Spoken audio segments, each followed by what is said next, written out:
Welcome welcome welcome intermediate के प्यारे प्यारे एफएम के स्टूडेंट्स। हम लोग चैप्टर पढ़ रहे हैं जिसका नाम है लिवरेज। लिवरेज चैप्टर की अभी तक हमने 3 क्लासेस ले ली, आज शायद 4th क्लास है, राइट? जी हाँ। अभी तक पिछली क्लास में हमने जो पढ़ा था वो था ब्रेक इवन पॉइंट का कंसेप्ट। याद है आपको ब्रेक इवन पॉइंट के बारे में मैंने क्या बताया था बेटा? ब्रेक इवन पॉइंट का मतलब होता है एक ऐसा पॉइंट जिस पॉइंट पे there is no profit no loss.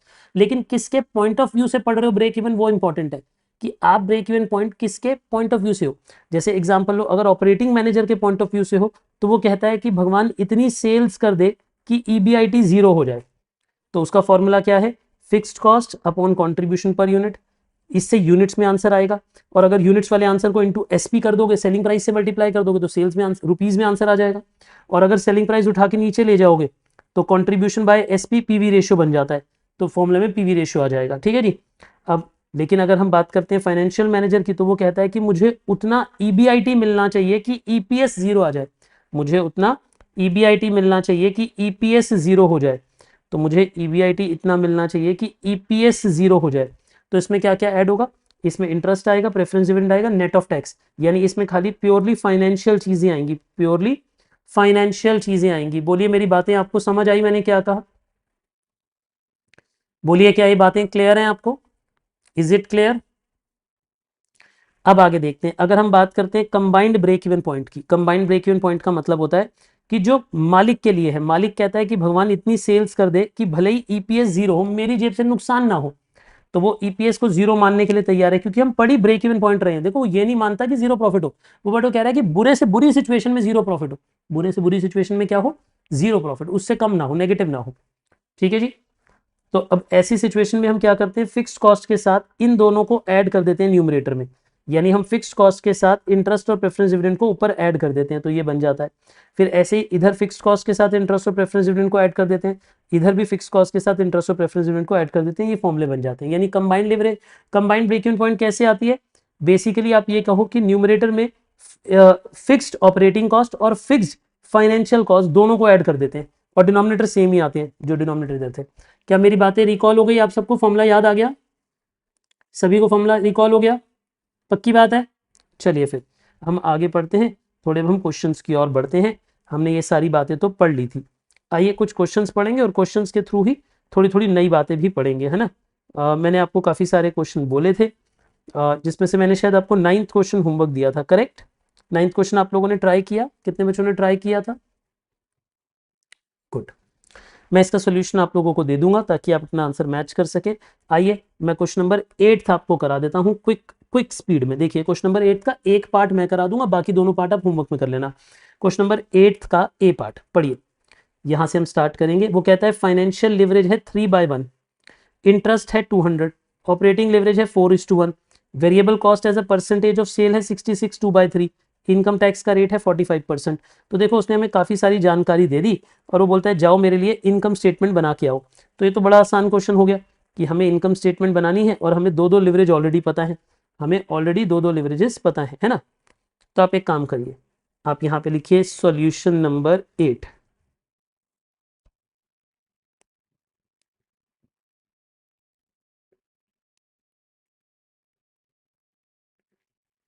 अब यहाँ पे आप ए बी सी तीनों लिख दीजिए, ठीक है? आप बाद में बी और सी को कंप्लीट कर लीजिएगा और यहाँ पे लिख दीजिए इनकम स्टेटमेंट। क्या लिख देंगे आप इधर? Income statement. चलिए अब यहाँ पे लिखिए पर्टिकुलर्स और यहाँ पे सबसे पहले लिखिए सेल्स। सेल्स में से माइनस होगी वेरिएबल कॉस्ट। अब जब वेरिएबल कॉस्ट माइनस हो जाएगी तो हमारे पास आ जाएगा कंट्रीब्यूशन। कंट्रीब्यूशन में से माइनस कर दीजिए फिक्स कॉस्ट। फिक्स कॉस्ट जब माइनस हो जाएगी तो बनेगा ईबीआईटी। अब ईबीआईटी में से माइनस कर दीजिए, आ जाएगा इंटरेस्ट। अब ईबीआईटी में से जब इंटरेस्ट माइनस हो जाएगा तो बनेगा अर्निंग बिफोर टैक्स। ठीक है जी। अब इस क्वेश्चन में प्रेफरेंस डिविडेंड वगैरह तो है, अर्निंग बिफोर टैक्स में से फिर टैक्स पहले टैक्स माइनस कर दो। और अब आपके पास प्रेफरेंस डिविडेंड तो है नहीं बेटा इस क्वेश्चन में, तो यही ईएटी हो जाएगा और यही ईएईएस भी हो जाएगा, क्योंकि अब इस क्वेश्चन में नंबर ऑफ शेयर्स भी नहीं है, तो यही आंसर होगा, बस यही फाइनल आंसर होगा। तो ये स्टेटमेंट हमें बनानी है सभी के लिए, ए के लिए, बी के लिए, सी के लिए, सबके लिए। तो ए के लिए बनाते हैं पहले। चलो ए के लिए हमें क्वेश्चन में क्या पता है? हमें पता है कि इंटरेस्ट है 200। देखो हमें सिर्फ इंटरेस्ट पता है। अगर एक बात बताओ, मुझे सिर्फ इंटरेस्ट पता है और कुछ नहीं पता, लेकिन फाइनेंशियल लिवरेज भी तो पता है, तो सबसे पहले वर्किंग नोट नंबर 1 में आप फॉर्मूला लिखो डीएफएल का। आप बताओ डीएफएल का फॉर्मूला क्या होता है? डीएफएल का फॉर्मूला होता है EBIT upon EBIT minus interest. क्योंकि इस क्वेश्चन में प्रेफरेंस शेयर्स तो है नहीं, ठीक है जी। तो ये फॉर्मूला आपको समझ आ गया, क्योंकि हमें इंटरेस्ट पता है और हमें साथ ही साथ डीएफएल भी पता है 3:1। तो अगर हमें डीएफएल पता है बेटा 3/1 और ईबीआईटी पता है, तो ईबीआईटी को आप चाहो तो एक्स लेके भी सॉल्व कर सकते हो, कि अगर मैं ईबीआईटी को एक्स ले लूं और एक्स माइनस 200 कर दूं तो ये कितना आ जाएगा? 3x minus 600 is equal to x. ये उधर ले जाओ, 2x इज इक्वल टू 600, बेटा इससे डिवाइड कर दो तो x is equal to 300। x is equal to 300। क्या ये बात आपको समझ आ गई बेटा? मैंने क्या कहा? x is equal to 300। बोलिए मेरी बातें क्लियर हैं आपको? मैंने क्या कहा? x आ गया 300। तो अगर x 300 है, 300 में से 200 हटा दो तो बचेगा 100। अब इसमें टैक्स का रेट कितना है? 45%। ये बात भी बोली हुई है क्वेश्चन में कि टैक्स का रेट है 45%। तो अगर टैक्स का रेट 45% है तो 45 रुपीज़ का टैक्स कट जाएगा, 55 रुपीज़ हमारा EAS बच गया। क्या यहाँ तक की लोअर हाफ की वर्किंग समझ आ गई बेटे आपको? ठीक है जी, बोलिए ये बातें क्लियर हो गई आपको? Absolutely clear, cool. अब अगर मुझे EBIT पता है तो EBIT की मदद से मैं और क्या कर सकता हूँ, वापस देखते हैं। अब मुझे क्वेश्चन में DOL भी पता है, DOL है 4:1। तो बेटे DOL का मतलब है कि मुझे कंट्रीब्यूशन और EBIT की भी रेशियो पता है। तो चलो मैं इसी के नीचे वर्किंग नोट नंबर 2 बना देता हूँ, DOL लिख देता हूँ। DOL का मतलब होता है कंट्रीब्यूशन अपॉन EBIT, और EBIT मुझे ऑलरेडी पता है और DOL भी मुझे पता है 4:1 है। तो DOL अगर 4:1 है, कंट्रीब्यूशन नहीं पता लेकिन EBIT 300 पता है, तो इसे मल्टीप्लाई कर दो, 1200 इज इक्वल टू कॉन्ट्रीब्यूशन। लो जी, हमारे पास कॉन्ट्रीब्यूशन भी निकल आया। हमारे पास कौन निकल आया? कॉन्ट्रीब्यूशन भी निकल आया। बोलिए मेरी बातें आपको समझ आ गई? मैंने क्या कहा? ये कॉन्ट्रीब्यूशन भी आ गया 1200। तो 1200 का हमारे पास कॉन्ट्रीब्यूशन भी आ गया। Is it clear? कूल। तो अगर मेरे पास कॉन्ट्रीब्यूशन भी 1200 का आ गया तो ये बैलेंसिंग फिगर से आ जाएगा। बैलेंसिंग फिगर से ये कितना आ गया बेटा? 900। ठीक है। अब मुझे अगर वेरिएबल कॉस्ट की रेशियो पता थी, देखो बेटा वेरिएबल कॉस्ट है 66 2/3। तो बेसिकली अगर एक बात बताओ, वेरिएबल कॉस्ट है 66.66% है ना, या 67%, तो ये बचा हुआ हो गया 33.33%। क्योंकि 66 2/3 का मतलब होता है 66.66%। ये बात जानते हो ना आप बेटे? 66.67% को ही हम 66 2/3 बोलते हैं, क्योंकि 2/3 0.67 होता है। तो ये 66.67 है और ये 33.33 है, तो इसे अगर 3 गुना करोगे तो 100% आ जाएगा। तो इसे थ्राइस कर लो। इसे थ्राइस करने का मतलब ये अगर 100% है तो ये 3600 होगा, ये 2400 होगा, ये 1200 होगा। लो जी, इनकम स्टेटमेंट आपके सामने तैयार है। क्या आपको ये बात समझ आई कैसे कैलकुलेशन हुई?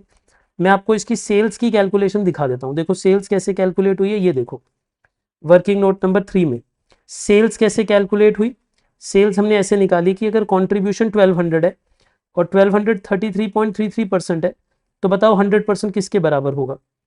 तो इसे कैलकुलेट कर लो आप, देखो कैलकुलेट करके वही आ जाएगा, ऑलमोस्ट 3600 रुपीज आ जाएगा। समझ गए आप मेरी बात?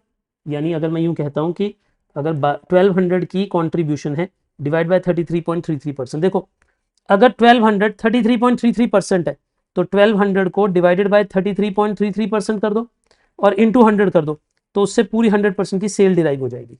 समझ गए आप मेरी बात? सबको क्लियर हो गया? जिन बच्चों को 9th में भी डाउट आया था, आई होप ये क्वेश्चन करने के बाद 9th का डाउट भी खुद ही रिजॉल्व हो जाता है, अगर आपने थोड़ी सी भी अक्कल लगाई हो। फिर भी अगर 9th में डाउट है तो मैं करा दूंगा 9th आपको, बट मुझे लगता नहीं कि डाउट होना चाहिए। वैसे मेरे हिसाब से बहुत ईजी है, वो भी हो जाना चाहिए। क्या ये बात आपको सबको समझ आ गई बेटा मैंने क्या कहा? चलिए मैं बी की वैल्यूज लिख देता हूँ, कैलकुलेशन आप घर पे कर लेना। आप सिर्फ मुझे वैल्यूज बताते जाओ बी की, है ना। एक बार क्विक करें, बिना लिखे करें, बी घर पे लिख के कर लोगे। अभी सीधे सीधा वैल्यू फिलअप करें, देखें ब्रेन कितना तेज चल पा रहा है आपका, चेक करें, बोलो हाँ या ना, तैयार हो आप? कूल, बच्चे कह रहे हैं बिल्कुल तैयार है। सुनो बी के बारे में सोचो, देखो बी ने कहा कि भाई हमारा जो इंटरेस्ट है वो है 300। अब देखो अगर बी कहता है कि मेरा इंटरेस्ट है 300, तो यहाँ पे तो 300 माइनस हो गया है ना। अब वो ये कहता है कि मेरी फाइनेंशियल लिवरेज है 4:1। बेटा फाइनेंशियल लिवरेज 4:1 का मतलब है कि EBIT, मतलब अब ये सोचो ये x है, x माइनस 300 बाय, तो जो आएगा उन दोनों को डिवाइड करके 4:1 आएगा। तो यानी यहाँ पे अगर आप सोचो अपने मन में, तो 4/1 is equal to x upon x minus 300, तो ये तो चला जाएगा 4x minus 1200 is equal to x, तो 3x इज इक्वल टू 1200, यानी x इज इक्वल टू 400। तो बेटा x की वैल्यू कितनी आ जाएगी 400, तो EBIT आ जाएगा 400 का। कितने बच्चों को समझ आ गया? ये सबको समझ आ गया? कर लोगे खुद से ऐसे या मैं लिख के कराऊं बेटे? कर लोगे ना? कर लेंगे। अब इसमें से ये 300 माइनस हो गया, बचा 100 माइनस 45, बचा फिर से 55, ये तो सेम ही बच रहा है। अब ऊपर चले जाते हैं, देखो अब इन दोनों को डिवाइड करके जो कंट्रीब्यूशन और EBIT को डिवाइड करते हैं वो DOL आता है। DOL है 5:1, 5:1 मतलब ये होगा 2000, क्योंकि तभी तो 5:1 आएगा, यानी यहाँ पे 1600 आएगी बैलेंसिंग फिगर। ठीक है, ये भी समझ आ गया। और इसकी वेरिएबल कॉस्ट है 75%। बेटा अगर वेरिएबल कॉस्ट 75% है, यानी ये अगर 100% है, उसमें से 75% चला गया तो ये 25% बचा। तो अगर ये 25% बचा तो इससे 4 गुना होगा, यानी 8000 रुपीज़ होगा, और इसमें से 6000 माइनस होगा, ये बचेगा। बताओ बी समझ आ गया आपको? क्लियर हो गई बेटे? लॉजिक, लॉजिक क्लियर हो गया आपको?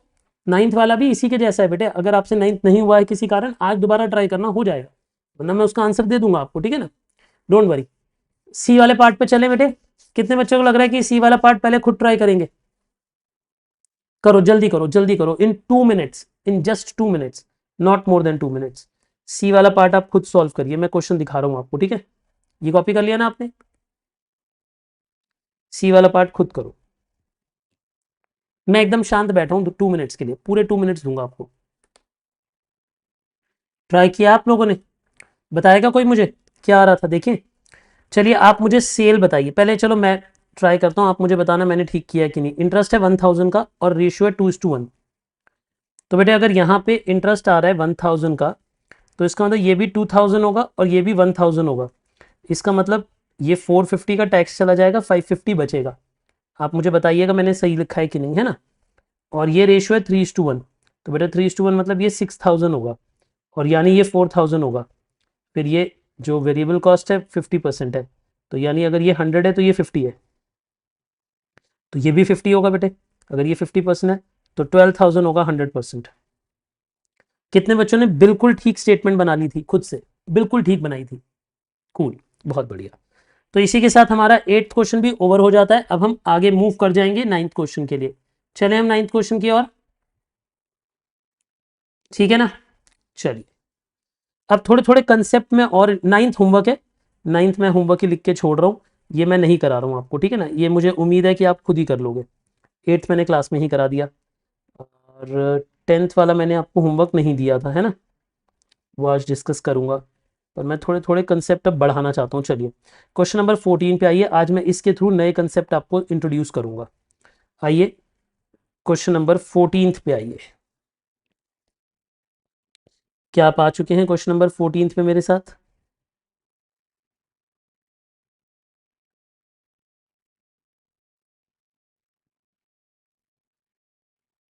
देखिए क्या कहता है क्वेश्चन नंबर 14।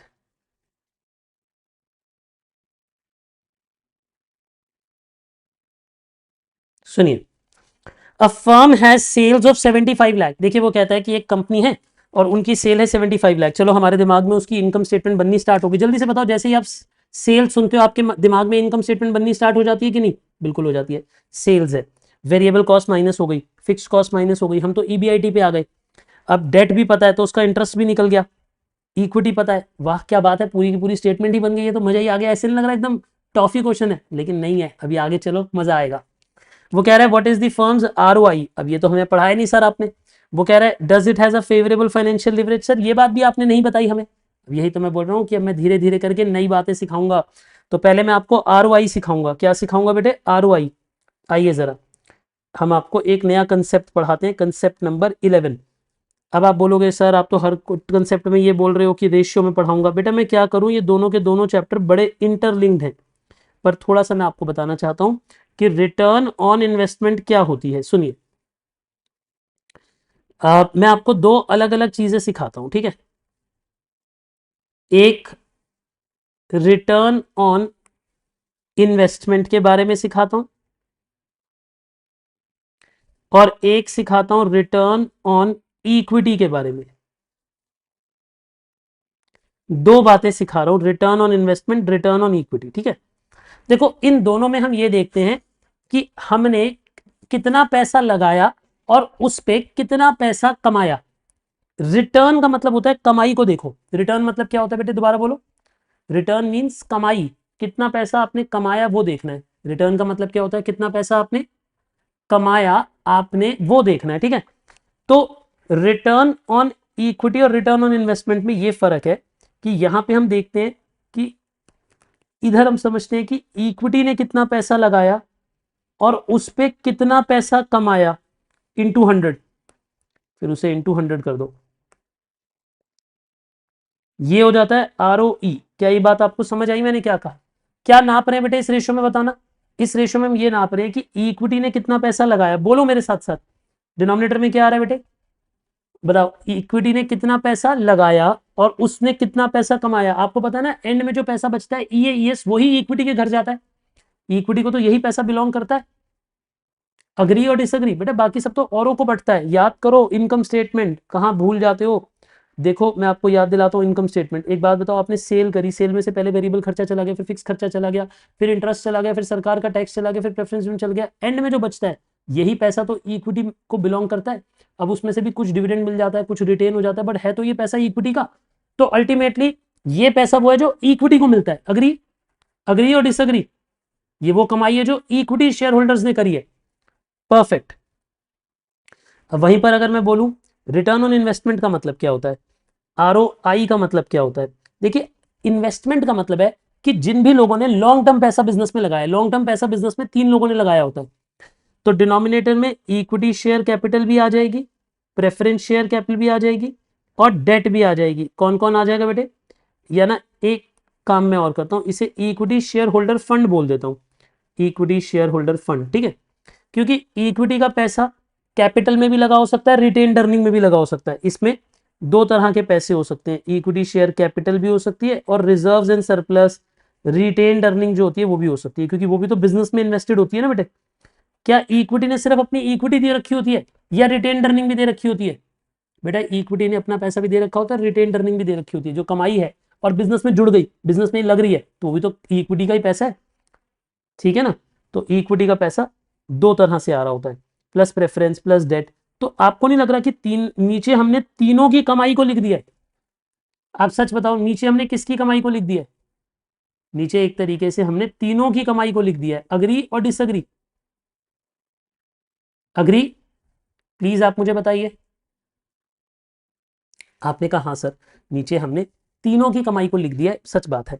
तो ऊपर भी तीनों की कमाई आनी चाहिए। एक बात बताओ, इन तीनों को कमाई किस पैसे में से मिलती है? इन तीनों को कमाई मिलती है EBIT के पैसे में से। इन तीनों को कमाई मिलती है किससे? EBIT के पैसे पे। तो EBIT इंटू 100। देखो ये जो फॉर्मूला है जो मैंने अभी लिखवाया है, ये वो फॉर्मूला है जो इस चैप्टर में ICI यूज करता है। बट टेक्निकली इसके दो वर्जन और होते हैं, बट वो मैं आने वाले चैप्टर्स में सही जगह पे पढ़ाऊंगा। अभी के लिए इतना लिख लो, और मैं वो दोनों फॉर्मूले लिख के अभी इरेज कर दूंगा, आप लिखना मत। बस मैं थोड़ा सा आपको बता देना चाहता हूँ, वरना बच्चों को ये लगेगा सर ने में बताया नहीं। वो इधर पढ़ने लायक नहीं है दो फॉर्मूले, इसलिए नहीं मैं बता रहा। बट वैसे मैं आपको बता दूं कि ROI के दो फॉर्मूले और होते हैं जो लिखने नहीं है, मत लिखना अभी। ROI का एक फॉर्मूला होता है profit after tax plus interest upon capital employed. इस इन तीनों के पैसे को मिलाकर कैपिटल एम्प्लॉयड भी बोलते हैं बेटा। क्या बोलते हैं? Capital employed. ये भी इसी का ही फॉर्मूला है। या फिर कुछ लोग EBIT में से पूरे में से टैक्स माइनस कर देते हैं, ये गलत फॉर्मूला है, लेकिन करते हैं कई लोग। कई जगह पे ICI ने भी कर रखा है, लेकिन वो गलत है। बट इन दोनों के बारे में मैं डिस्कशन करूंगा, लेकिन वो करूंगा रेशियो चैप्टर में, जब क्योंकि रेशियो चैप्टर जिसमें पढ़ने ही रेशियोज है। अच्छा अभी हम क्या रेशियो पढ़ रहे हैं, मुझे एक बात बताओ। नहीं, अभी हम रेशियो नहीं पढ़ रहे, अभी हम पढ़ रहे लिवरेज। लिवरेज चैप्टर में रेशियो थोड़ी सी यूज होती है, 3-4 रेशियो यूज होती है, बस मैं वो उतनी उतनी बता रहा हूँ। जब रेशियो पूरी पढ़ाऊंगा तब बताऊंगा ना डिटेल में रेशियोज के बारे में। तो क्या सर ये दोनों फॉर्मूले अभी हमें लिखने? नहीं बेटा, मैंने लिखने नहीं है, मैंने सिर्फ लिख के दिखा दिया और उसे काट भी दिया, क्योंकि मैं ये चाहता हूँ कि ये फॉर्मूले आपको ये बताओ कि हाँ सर अभी और इसके वर्जन बाकी है पढ़ना, पर अभी आपने नहीं पढ़ा है क्योंकि इस चैप्टर के लिए वो जरूरी नहीं है। इस चैप्टर में रिटर्न ऑन इन्वेस्टमेंट बोलो या फिर रिटर्न ऑन कैपिटल एम्प्लॉयड बोलो, एक ही बात होती है। रिटर्न ऑन कैपिटल एम्प्लॉयड भी इसी को कहते हैं, रिटर्न ऑन कैपिटल एम्प्लॉयड भी इसी को कहते हैं। क्या मेरी बातें आपको समझ आ गई बेटे, मैंने क्या कहा? क्या ये बात समझ है?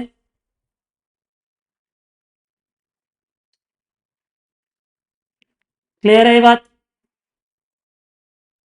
Cool man, cool. चलिए अच्छी बात है कि आपको ये सारी बातें समझ आती हैं। मैं अगर मान लो आज आपसे कोई मिल जाए, आपको शाम को कोई मिल जाए अभी क्लास के बाद, है ना सर रात हो जाएगी, कोई बात नहीं, रात को कोई मिल गया, आप गली में वॉक करने गए थे, आपके एक दोस्त ने आपसे पूछा कि यार ये आरओआई क्या होता है, आरओआई आरओआई, तो आप क्या बोलोगे? सच बताना, उसे क्या बोलोगे? अगर कोई आज आपको पूछ ले कि ये यार ये आरओआई क्या होता है, तो आप क्या कहोगे? सच बताना, एकदम सच बताना, आरओआई क्या होता है, क्या कहोगे? सर अगर कोई मुझसे यूं पूछ ले कि ये आरओआई क्या होता है, तो मैं उसे ये बोलूंगा कि आरओआई का मतलब होता है कि कंपनी में, बिजनेस में सबने जितना पैसा लगाया हुआ है, लॉन्ग टर्म कैपिटल लगाई हुई है, उस पे कितनी कमाई हुई है, कैपिटल इंप्लॉयड पे कितनी कमाई हुई है। क्या बोलोगे? कैपिटल इंप्लॉयड पे कितने % कमाई हुई है? क्या ये बात आपको समझ आई मैंने क्या कहा? बिजनेस में जो भी लॉन्ग टर्म पैसा लगा हुआ है, उस पूरे कैपिटल पे कितनी कमाई हुई है, उसे हम बोलते हैं आरओआई। अगर कोई आपसे ये पूछे कि अच्छा ये आरओई क्या होती है, रिटर्न ऑन इक्विटी क्या होती है, तो क्या बोलोगे? आप बोलोगे इसका मतलब है इक्विटी ने जो पैसा लगाया है उस पे कितनी कमाई हो रही है। क्या कहा मैंने? इक्विटी ने जितना पैसा लगाया है उस पे कितनी कमाई हो रही है। तो दोनों के लॉजिक में डिफरेंस है ना। अच्छा एक बात बताओ, ईबीआईटी में से तो सबका पैसा जाता है, उसी में से इंटरेस्ट का पैसा भी जाता है, उसी में से प्रेफरेंस डिविडेंड भी जाता है, और उसी में से ईएईएस भी जाता है। तो इसने तीनों की कमाई का टोटल ऊपर रख दिया, मतलब ऊपर जो रखा वो सबकी कमाई का टोटल है, उसी में से सबको प्रॉफिट मिलता है, सभी को पैसा मिलता है। तो न्यूमरेटर में सबकी कमाई, डिनोमिनेटर में सबका पैसा, यहां पे सिर्फ डिनोमिनेटर में इक्विटी का पैसा और न्यूमरेटर में सिर्फ इक्विटी की कमाई, इक्विटी की कमाई, इक्विटी का पैसा। समझ? बोलिए यस और नो। पक्की बात है? क्लियर है आपको ये बात?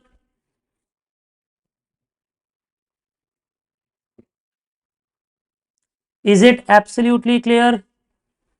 आई शाबाश मेरे लाल। चलिए, तो पहली बात तो उसने यही पूछी थी, व्हाट इज फर्म्स आरओआई। चलो ये तो मैं निकाल लूंगा। फिर एक और बात कह रहा है, फेवरेबल फाइनेंशियल लिवरेज। सर ये क्या होता है? अब सुनो, मैं आपसे एक सवाल पूछूंगा, कहानी आपसे सुनना चाहता हूं। आपने पहले अब थोड़ी देर आराम करना है, कुछ नहीं लिखना, मैं आपको एक कहानी सुनाता हूं। बस आपने इस कहानी का अंत मुझे बताना है कि आपके हिसाब से इस कहानी का अंत क्या होगा, ठीक है? सुनो,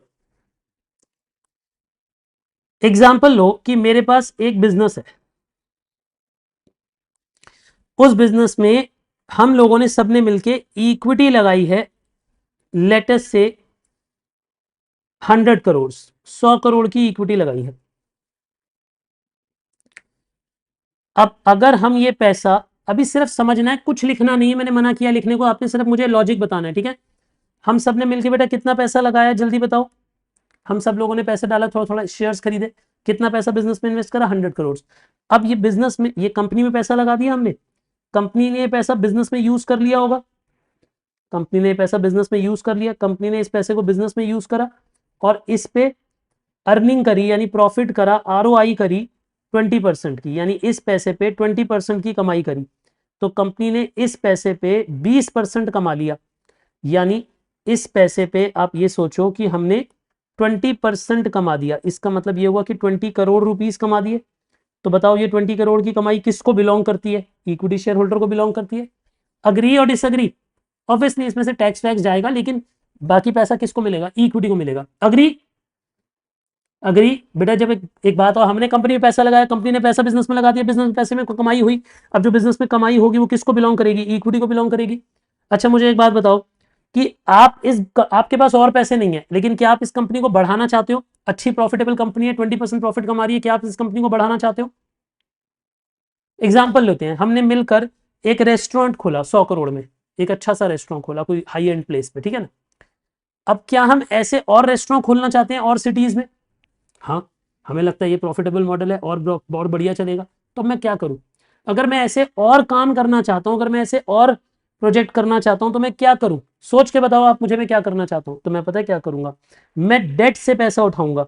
मैं डिवेंचर को बोलूंगा, डिवेंचर डिवेंचर चल मुझे पैसे दे दे, तो मैं डिवेंचर्स बेचूंगा, डेट है ना, लोन ले लूंगा। मान लो मैंने डिवेंचर होल्डर से भी पैसा ले लिया, मान लो मैंने उनसे भी 100 करोड़ रुपए ले लिए, और उन्होंने कहा कि आप मुझे 8% का इंटरेस्ट दे देना। उन्होंने मुझसे क्या मांगा था? 8% का इंटरेस्ट दे देना। कहानी समझ आ रही है बेटा आपको? मेरे को अपने बिजनेस को और एक्सपेंड करना है, एक्सपेंड करने के लिए मैंने सोचा कि चलो मैं अब किसी और से पैसा मांगता हूं। मैंने किसी और से पैसा मांगा, मैंने फाइनेंस रेज किया, तो मैंने डेट से पैसा रेज करा, डेट से पैसा रेज करा, 8% के इंटरेस्ट पे रेज करा। यहां तक कहानी क्लियर है? अब मैंने ये 8% का पैसा भी इसी बिजनेस में लगा दिया, सोचो।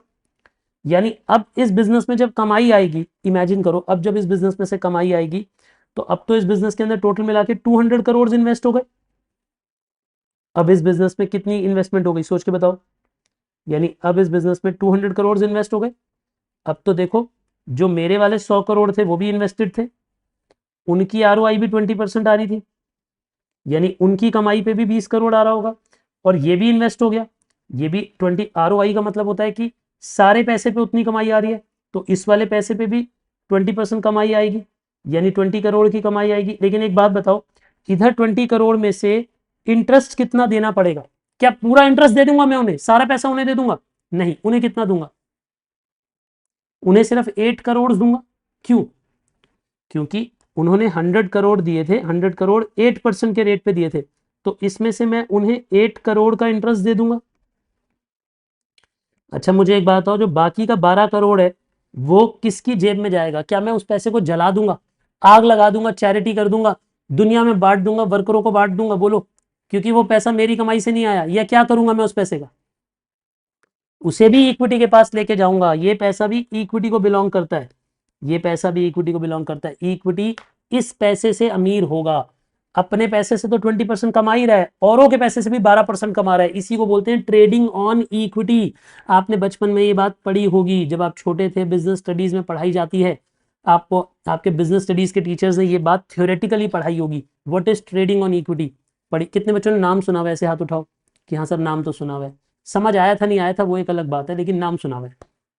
इसे कहते हैं बेटा trading on equity. Trading on equity मतलब इक्विटी के कंधे पे रख के बंदूक चलाना, इक्विटी के दम पे पैसा कमाना। इक्विटी अपने दम पे पैसा कमा रहा है, लेकिन कैसे? औरों का पैसा लगवा के। देखो इसमें पूरा रिस्क किसका है, इस बिजनेस में पूरा रिस्क किसका है? सच बताओ, इक्विटी का। अगर कल को बिजनेस डूब गया तो हमें डेट डिवेंचर को पैसा भी वापस देना पड़ेगा, उसे इंटरेस्ट भी देना पड़ेगा 8% का।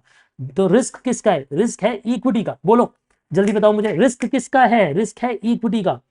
करेक्ट, रिस्क है इक्विटी का। लेकिन इक्विटी अगर कमाई एक्स्ट्रा हुई तो कमाई भी एक्स्ट्रा इक्विटी की है। इसी को बोलते हैं ट्रेडिंग ऑन इक्विटी। क्या बोलते हैं बेटा? Trading on equity. वैसे आप मुझे एक बात बताओ, अगर आप मेरी इस कंपनी के फाइनेंशियल कंसल्टेंट होते, सोचो आप फाइनेंशियल कंसल्टेंट होते, तो आप क्या कहते कि डिवेंचर उठाए जाए, डिवेंचर से पैसा लिया जाए या ना लिया जाए? आप मुझे सजेस्ट करो, आप पढ़े लिखे लोग हो, आप बोलो डिवेंचर लेना फायदेमंद है या डिवेंचर लेना नुकसान है? आप लिखो फायदा या नुकसान। डिवेंचर के आने से जिंदगी में बाहर आई है? बताओ मुझे, या नहीं आई है? तुम जो आए जिंदगी में, बात बन गई, हो गया कि नहीं हो गया? बताओ डिवेंचर के आने से क्या कहेंगे हम डिवेंचर को? तुम्हारे आने से फायदा हुआ है? हाँ बिल्कुल फायदा हुआ है। क्यों? क्योंकि देखो डिवेंचर का इंटरेस्ट रेट कम है, लेकिन इस पैसे को लगाकर कमाई ज्यादा आ रही है। अग्री? अग्री? अग्री बेटे? अगर मैं यूं कहूं कि डिवेंचर को ला के उसका पैसा लगाकर कमाई ज्यादा आ रही है, तो अच्छी बात है, डिवेंचर लाओ। हम तो कहेंगे और किसी का डेट आता है और किसी का लोन आता है, ले आओ। बोलिए हाँ या ना। समझते हो आप मेरी बात? Correct, correct. अभी ना मैं कुछ ऐसे लोगों को जानता हूं, ये करना मत, ये मैं वार्निंग दे रहा हूं, ये करना नहीं है, ये सिर्फ सुनना है, ठीक है? ये सिर्फ सुनना है। बट मेरे को इन चीज़ों को सुन के डर लगता है।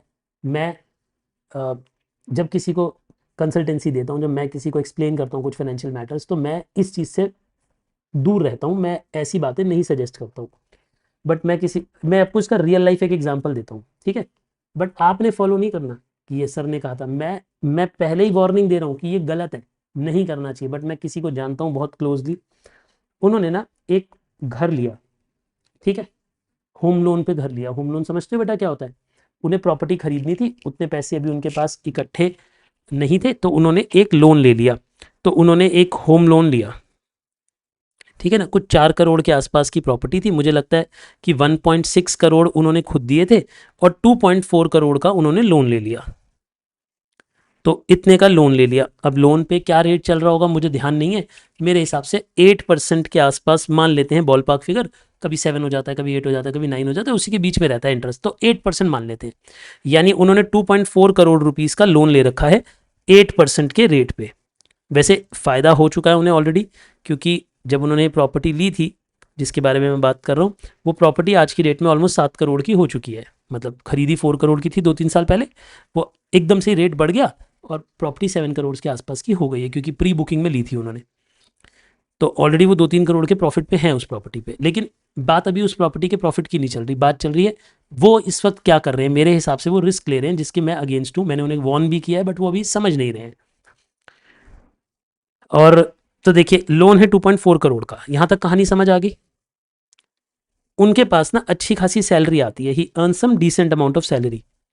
तो मैंने उन्हें सजेस्ट किया कि आप अपनी लोन की इंस्टॉलमेंट बढ़ा दीजिए 50%, लोन जल्दी खत्म हो जाएगा। जो लोन 20 साल का है वो शायद 8-9 साल में खत्म हो जाएगा, अगर आप 50% 60% अपनी इंस्टॉलमेंट बढ़ा देते हो, शायद 7 साल में ही खत्म हो जाएगा लोन। तो आप जल्दी पे कर दो लोन। बट ही सेड कि नहीं, मैं नहीं दूंगा, और मैं तो लोन को जो मिनिमम अमाउंट है उतना ही दूंगा, और उल्टा बाकी पैसे मैं इस वक्त इन्वेस्ट कर रहा हूँ स्टॉक मार्केट में। और मैं इसीलिए इन्वेस्ट कर रहा हूँ स्टॉक मार्केट में क्योंकि वो मुझे 12-15% की रिटर्न दे रहे हैं। तो उनका ये मानना है कि मैं जो 50% एक्स्ट्रा डालने की बात कर रहा हूँ, वो कहते हैं कि मैं उसे स्टॉक मार्केट में इन्वेस्ट करूंगा क्योंकि वहाँ रिटर्न ज़्यादा है, और उसकी रिटर्न से मैं इंटरेस्ट पे कर दूंगा। मतलब उनका ये मानना है कि भाई देखो, अगर मैं 1 लाख इन्हें देता हूँ और मैं 50,000 यहाँ लगा देता हूँ, तो मैं 50 लाख पे डबल 1.5 गुना कमा रहा हूँ। तो मैं उतना एक्स्ट्रा कमा रहा हूँ कि मेरा इंटरेस्ट वहाँ का मतलब मेरा जो इंटरेस्ट का एक्सपेंस है वो ज़ीरो हो जाएगा इफेक्टिवली। मैंने उतनी कमाई कर ली होगी, ऐसा उनका मानना है। मैं इस पर कुछ कहना नहीं चाहूँगा, मैं इस पर अच्छा या बुरा कुछ नहीं कहना चाहूँगा, क्योंकि सिचुएशन की बात होती है कि आपकी अर्निंग की कितनी स्टेबिलिटी है, आपके पास जो इन्वेस्टमेंट आप कर रहे हो वो कितनी साउंड है, कितने अच्छे रिटर्न्स दे सकती है, उसे कब तक आप होल्ड कर सकते हो, प्लस लोन आपका कितने पीरियड का बचा है, आप अपनी लाइफ के किस एज पे हो, दोनों पार्टनर्स कमा रहे हैं कि नहीं कमा रहे, या एक ही जन कमा रहा है। लाइफ में बहुत सारी बातें मैटर करती है। I would not want to get into detail, but आपको नहीं लग रहा कि ये व्यक्ति ट्रेडिंग ऑन इक्विटी कर रहे हैं? सोच के बताओ कैसे कर रहे हैं ट्रेडिंग ऑन इक्विटी? क्योंकि ये लोन का पैसा लेकर अपने घर उस घर में रह रहे हैं, घर अपने पैसों से नहीं खरीद रहे, और अपने पैसे को स्टॉक मार्केट में इन्वेस्ट करके ज़्यादा कमा रहे हैं। बट इसमें रिस्क भी है। क्यों रिस्क? क्यों है? अगर कल को स्टॉक मार्केट फेल हो गई, नीचे चली गई, अगर स्टॉक मार्केट की कमाई मान लो कभी 4% पे आ गई, आ सकती है कि नहीं आ सकती? बिल्कुल आ सकती है। स्टॉक मार्केट नीचे भी जा सकती है, अर्निंग रुक भी सकती है 1-2 साल। कभी कभी ऐसा भी होता है 1-2 साल स्टॉक मार्केट बिल्कुल फ्लैट हो जाती है, कहीं ऊपर नीचे नहीं जा रही होती, थोड़ा थोड़ा ऊपर नीचे जा रही होती है, तो उस केस में उन्हें नुकसान हो सकता है। But he is not thinking about it. But I hope कि आपको रियल लाइफ एग्जाम्पल समझ आया मैंने क्या कहा। कितने बच्चों को समझ आया कि हाँ, ये उसी का एक थोड़ा डिफरेंट वर्जन ऑफ एग्जाम्पल है? कूल। ये हमारे कोर्स से रिलेटेड नहीं है, बट टॉपिक से रिलेटेड तो ज़रूर है। तो सुनो, मैं आपको ये बता रहा था कि अगर हमने डिबेंचर से पैसा लिया है और डिबेंचर्स के पैसे पे हम 20% कमा रहे हैं और उन्हें कम इंटरेस्ट दे रहे हैं, तो ये हमारे लिए फायदेमंद है। इसी को बोलते हैं फेवरेबल फाइनेंशियल लिवरेज। इसी बात को बोलते हैं क्या? Favourable financial leverage. देखो, फेवरेबल फाइनेंशियल, अभी लिखना नहीं, सिर्फ सुनना। फेवरेबल फाइनेंस, देखिए, अगर मैं यूं कहूं केस 1, अगर मैं कहूं कि इफ, सुनिए मेरी बात please, if interest rate is less than ROI, इसका मतलब क्या हुआ? यानी अगर एक कंपनी खुद से ज्यादा प्रॉफिट कर रही है, अगर एक कंपनी खुद ज्यादा कमा रही है और इंटरेस्ट कम दे रही है, दोबारा बोलो, अगर एक कंपनी आरओआई ज्यादा कमा रही है, इंटरेस्ट कम दे रही है, तो उस केस में इसे बोलेंगे favourable financial leverage. Favourable financial leverage, ठीक है जी। अगर कंपनी का इंटरेस्ट रेट आरओआई से कम है, इसका मतलब क्या है? इसका मतलब है, यानी हिंदी में समझिए, यानी बिजनेस को या कंपनी को डेट से फायदा हो रहा है, फायदा हो रहा है, क्योंकि, क्या मेरी बातें आपको समझ आ रही है बेटा मैंने क्या कहा? यानी कंपनी को डेट से फायदा हो रहा है क्योंकि इंटरेस्ट रेट कम है, लेकिन आरओआई ज्यादा है। आपको मैं ना सिर्फ लिखवाना नहीं चाहता था, मैं समझाना चाहता था। कि आपको ये लॉजिक समझ आया बेटा मैंने क्या कहा है? देखो, अगर एक कंपनी इन डिवेंचर से पैसा ले रही है और उस पैसे को बिजनेस में लगा के ज्यादा कमा रही है और उसमें से कम पैसा इंटरेस्ट में जा रहा है, तो जो बचा हुआ पैसा है वो इक्विटी की पॉकेट में जाएगा, इक्विटी के प्रॉफिट को बढ़ाएगा, इक्विटी की अर्निंग को बढ़ाएगा, इक्विटी की वैल्यूएशन को बढ़ाएगा। तो इक्विटी को फायदा हो रहा है, इसलिए बोल रहे हैं फेवरेबल फाइनेंशियल लिवरेज। देखो ये अच्छा, एक बात तो यहाँ पे रिस्क है कि नहीं है? रिस्क है, क्योंकि आप डेट उठा रहे हो, तो फाइनेंशियल रिस्क है। फाइनेंशियल रिस्क को क्या बोलते हैं? Financial leverage. मैंने क्या कहा था? लिवरेज क्या होती है? रिस्क का मेजर होता है। तो यहाँ पे फाइनेंशियल रिस्क है, हाँ, लेकिन फेवरेबल है, मतलब जोखिम उठाने से फायदा हो रहा है। रिपीट करो, मैंने क्या कहा प्रांजल? जोखिम उठाने से फायदा हो रहा है। आप रिस्क बियर कर रहे हो, लेकिन रिस्क से आपको बेनिफिट हो रहा है। अग्री? बट क्या रियल लाइफ में हमेशा बेनिफिट होता है या नुकसान भी हो सकता है? बेटा रियल लाइफ में नुकसान भी हो सकता है। कैसे? समझो मेरी बात। उल्टा भी चल सकता है बेटे। मैं ये बताना चाहता हूं कि कहानी उल्टी भी हो सकती है। कैसे? सुनिए, अगर मैं आपको ये कहूं कि इंटरेस्ट रेट रिवर्स कर जाए, मान लो कि इंटरेस्ट रेट 8% रहे, लेकिन अगर एक कंपनी की आरओआई कम हो गई, मानो आरओआई 6% है, इसका मतलब क्या हुआ? यानी हम बिजनेस में पैसा लगा रहे हैं, बिजनेस में कमाई आ रही है 6%, लेकिन यानी 6 करोड़, लेकिन हमें इंटरेस्ट कितना देना है? 8 करोड़। तो 2 करोड़ जो एक्स्ट्रा देने, 2 करोड़ एक्स्ट्रा पे करने, वो इक्विटी को अपने घर से लाके देने पड़ेंगे, मतलब इक्विटी के प्रॉफिट में से जाएंगे। तो उल्टा डिबेंचर्स को रख के नुकसान हो गया, उसे कहते हैं अनफेवरेबल। तो ये आएगा केस 2। केस 2 क्या होता है बेटे? केस 2 होता है कि अगर इंटरेस्ट रेट ज्यादा है आरओआई से, तो इस सिचुएशन को बोलते हैं अनफेवरेबल ट्रेडिंग ऑन इक्विटी। क्या ये बात समझ गए? अनफेवरेबल फाइनेंशियल लिवरेज भी बोल सकते हो, या फिर अनफेवरेबल ट्रेडिंग ऑन इक्विटी भी बोल सकते हो, या फिर अनफेवरेबल ट्रेडिंग ऑन इक्विटी भी बोल सकते हो।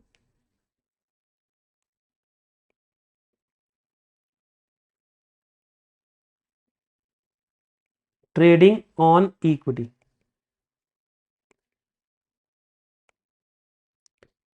क्या मेरी बातें आपको समझ आ गई दोस्तों? जल्दी से बता दो हाँ या ना।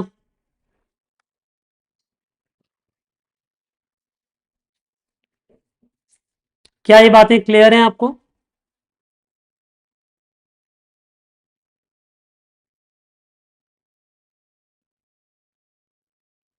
अब लिख लीजिए प्लीज, प्लीज। लॉजिक समझ आया? जल्दी से कॉपी करो, अब हम क्वेश्चन पे चलेंगे। जल्दी से कॉपी करो, जल्दी, एकदम एकदम quick. Sir, in the said house example, will that be a good decision if they had invested on any profitable investment rather than trading on equity? देखिए, मैं इस पे कमेंट नहीं करना चाहूँगा बेटे। मतलब कि अगर वो, मतलब जैसे वो घर पे लोन लेके उस लोन पे स्टॉक मार्केट में लगा के उस पे पैसा कमा रहे, रिस्क तो है, रिस्क तो है। अगर कल को स्टॉक मार्केट डूबती है या गिरती है, थोड़े समय डिप लेती है, तो नुकसान हो सकता है ऐसे व्यक्ति का। इसीलिए मैं इस चीज़ के अगेंस्ट हूँ, मतलब I am personally against this fact.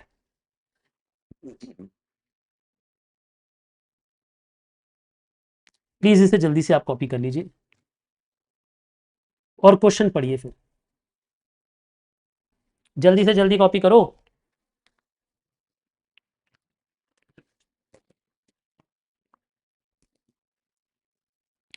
मुझे लगता है कि अब हमें क्वेश्चंस की ओर मूव कर जाना चाहिए। क्वेश्चन की ओर मूव कर जाना चाहिए कि नहीं? आपका कहना है कि हाँ sir, we must move towards some questions. चलिए जी, वापिस आते हैं। क्वेश्चन नंबर 14 पे देखिए, क्वेश्चन नंबर 14 हमें क्या कहता है। अब उसने हमें इनकम स्टेटमेंट के बारे में काफ़ी अच्छी अच्छी बातें बता दी थी। उसने कहा था सेल पता है और ये सारी बातें पता है। तो चलो मैं एक काम करता हूँ, मैं सॉल्यूशन नंबर 14 अब आपको सॉल्व करके देने लगा हूँ। आपने सबसे पहले लिखनी है इनकम स्टेटमेंट। जानबूझ के मैं हमेशा हाफ पेज को यूज़ करता हूँ इनकम स्टेटमेंट के लिए, ताकि बचे हुए हाफ पेज में मैं थोड़े वर्किंग नोट्स बना सकूँ अगर ज़रूरत पड़े तो। लिखिए जी, इधर यहाँ पे आ जाएगा पर्टिकुलर्स, यहाँ पे आ जाएगा अमाउंट और फिर रुपीस। ठीक है, सुनिए, वो कहते हैं कि हमारी सेल्स कितनी थी। उन्होंने कहा कि जी सेल्स है 75 लाख रुपीस की। बहुत बढ़िया। फिर वेरिएबल कॉस्ट है 42 लाख। आप मुझे बताते जाओगे बेटा कैलकुलेशन करके, जल्दी जल्दी माइनस करके। अगर इसमें से 42 लाख रुपीस हम सब्ट्रैक्ट कर देंगे तो हमारे पास क्या बचेगा, जल्दी से बताइए आप। अगर हम इसमें से 42 लाख रुपीस सब्ट्रैक्ट कर देंगे तो हमारे पास क्या बचेगा। आप मुझे कंट्रीब्यूशन दे सकते हैं इसमें से निकाल के,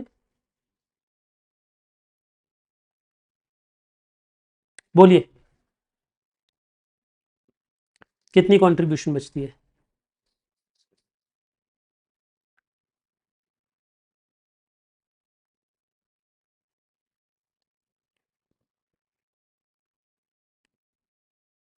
ओहो, मैंने चैट ही इंडिविजुअल बच्चे की खोली हुई है, ग्रुप चैट 33 लैक्स।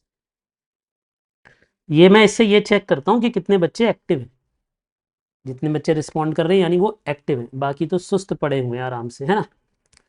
ठीक है जी, ये भी हो गया हमारे पास। अब कंट्रीब्यूशन हो गया। अब इसमें से फिक्स कॉस्ट माइनस कर दीजिए। आप मुझे बताइए हमारी फिक्स कॉस्ट कितनी थी। 6 लैक्स थी, ये भी क्वेश्चन ने बता दिया था हमें। तो जब हम फिक्स कॉस्ट माइनस कर देंगे क्या बचेगा हमारे पास, ईबीआईटी। ईबीआईटी 27 लाख का था। कूल। और क्या था बेटा इसके आगे, हम इंटरेस्ट भी निकाल सकते हैं। 45 लाख का 9%।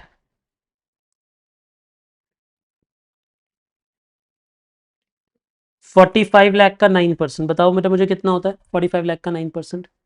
तो आप 40500 इतना इंटरेस्ट पे करोगे, नहीं 000। ठीक है, अब आपके पास क्या बचेगा जब आप इंटरेस्ट पे कर दोगे तो। इंटरेस्ट पे करने के बाद प्लीज़ बताइए।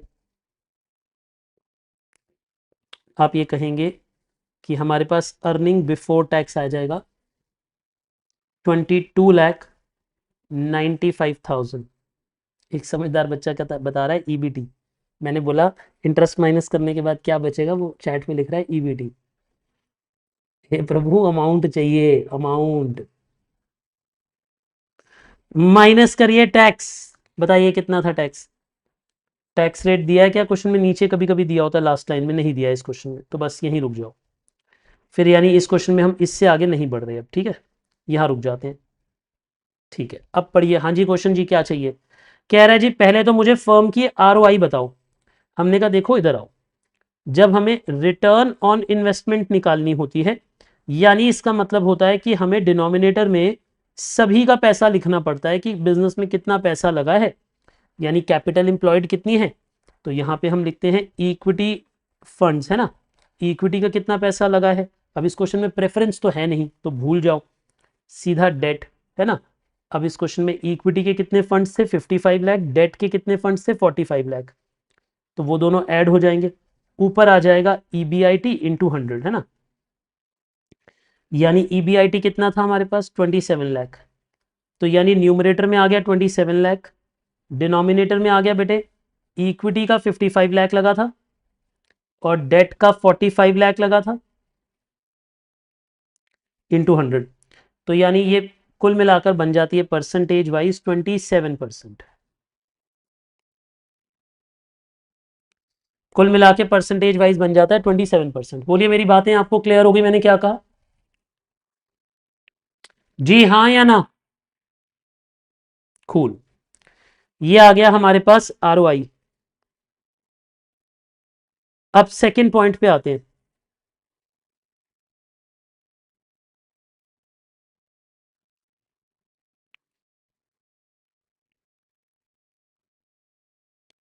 बोलिए चले हम सेकंड पॉइंट पे।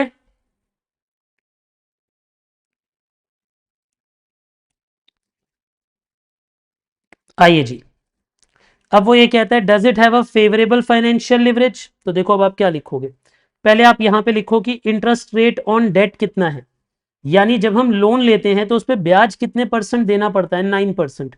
लेकिन अगर वो पैसा हम बिजनेस में इन्वेस्ट करते हैं तो हमारी रिटर्न ऑन इन्वेस्टमेंट कितनी आती है, यानी हम इन्वेस्ट करके कितना पैसा कमाते हैं, 27%। तो आप मुझे बताओ इस कंपनी को डिबेंचर्स उठाकर, डेट उठाकर फायदा हो रहा है या नुकसान हो रहा है, फायदा हो रहा है या नुकसान हो रहा है, जल्दी बताओ। फायदा हो रहा है। कितने, देखो मेरे को रटवाना नहीं है, मैं फाइनेंस रटवाता नहीं हूं, मैं समझाता हूं। आप मुझे ये बताओ कि लॉजिकली समझ आया कि कंपनी को फायदा हो रहा है, कितने बच्चों को समझ आया। देखो अब आपके मन में पता है कैसा डायग्राम बनना चाहिए, सुनो मेरी बात, बनाना मत लेकिन दिमाग में बनाना। आपके मन में इस वक्त ये डायग्राम बन रहा होना चाहिए, यानी इस कंपनी ने डिबेंचर से जो पैसा लिया है उस पे 9% इंटरेस्ट देने का वादा किया है, लेकिन उस पैसे को इन्वेस्ट करके जो आरओआई कमाई है वो 27% है, यानी उसके पैसे पे कमाई आई 27%, उसमें से 9% उन्हें इंटरेस्ट दे दिया, और जो बचेगा वो इक्विटी के द्वार चला जाएगा, इक्विटी के पास चला जाएगा। तो क्या इक्विटी को भला हो रहा है, क्या डिबेंचर रखने से इक्विटी को फायदा हो रहा है, हाँ फायदा हो रहा है इस कंपनी को पैसा बच रहा है, कंपनी को पैसे की कमाई बढ़ रही है, कंपनी को डिबेंचर से पैसा लेके बेनिफिट हुआ है, ये कहना है हमने। आपको लॉजिक समझ आया। देखो लिखेंगे तो हम 4 शब्द, अब मेरे में और रटवाने वाले टीचर में फिर क्या फर्क रह गया। अगर मैं भी सिर्फ ये बात बता दूं आपको कि देखो बेटा, अगर इंटरेस्ट रेट अगर इंटरेस्ट रेट कम होता है आरओआई से तो it shows favourable financial leverage. अब ये रटवा कर तो मैं भी लिखवा सकता हूं आपको, बट ये रटवाना नहीं है बेटे, ये बात समझने वाली है कि हाँ क्यों फेवरेबल फाइनेंशियल लिवरेज है। आप इसके हर एक वर्ड को समझो, फेवरेबल मतलब फायदेमंद, फेवरेबल मतलब फायदेमंद, और फाइनेंशियल लिवरेज मतलब फाइनेंशियल रिस्क। क्या इस कंपनी ने फाइनेंशियल रिस्क लिया है, सोच के बोलो, क्या इस कंपनी ने फाइनेंशियल रिस्क लिया है, हाँ डिबेंचर उठाना एक फाइनेंशियल रिस्क है, डिबेंचर उठाना एक फाइनेंशियल रिस्क है, क्योंकि अगर आप लोन पे उठाते हो पैसा तो कभी कभी कंपनी डूब भी सकती है। ठीक है, मैं थोड़ा सा कोर्स से बाहर, मैं वैसे कभी कोर्स से बाहर जाता नहीं, बट कोर्स से बाहर जाके 2 मिनट की बात कर सकता हूं आपसे, करना चाहोगे आप, थोड़ा थोड़ा कोर्स से बाहर जाके, सुनो मेरी बात। अब ये लिख लिया ना, अब मैं पहले ही वार्न कर रहा हूं कि मैं अब अगले 5 मिनट 3-4 मिनट जो भी बात कर रहा हूं, मैं ये कोर्स से बाहर जाके बात कर रहा हूं, मतलब ये आपके करिकुलम का हिस्सा नहीं है, नहीं सुननी तो स्किप कर सकते हो आप ये बात। एक्चुअली में ना देखो 2020 में कोविड आया था, याद है आपको, ये जितना मैं फाइनेंस को फील कर पाता हूं ना, मैं वो आप अपने दिल से बात कर रहा हूं आपसे इस वक्त। 2020 से पहले ना, पिछले 30-40-50 साल में कोई बहुत बड़ी दुर्घटना इंसान ने नहीं देखी थी, इतनी बड़ी दुर्घटना नहीं देखी थी कि पूरी दुनिया बंद हो गई और घर पे बैठी है।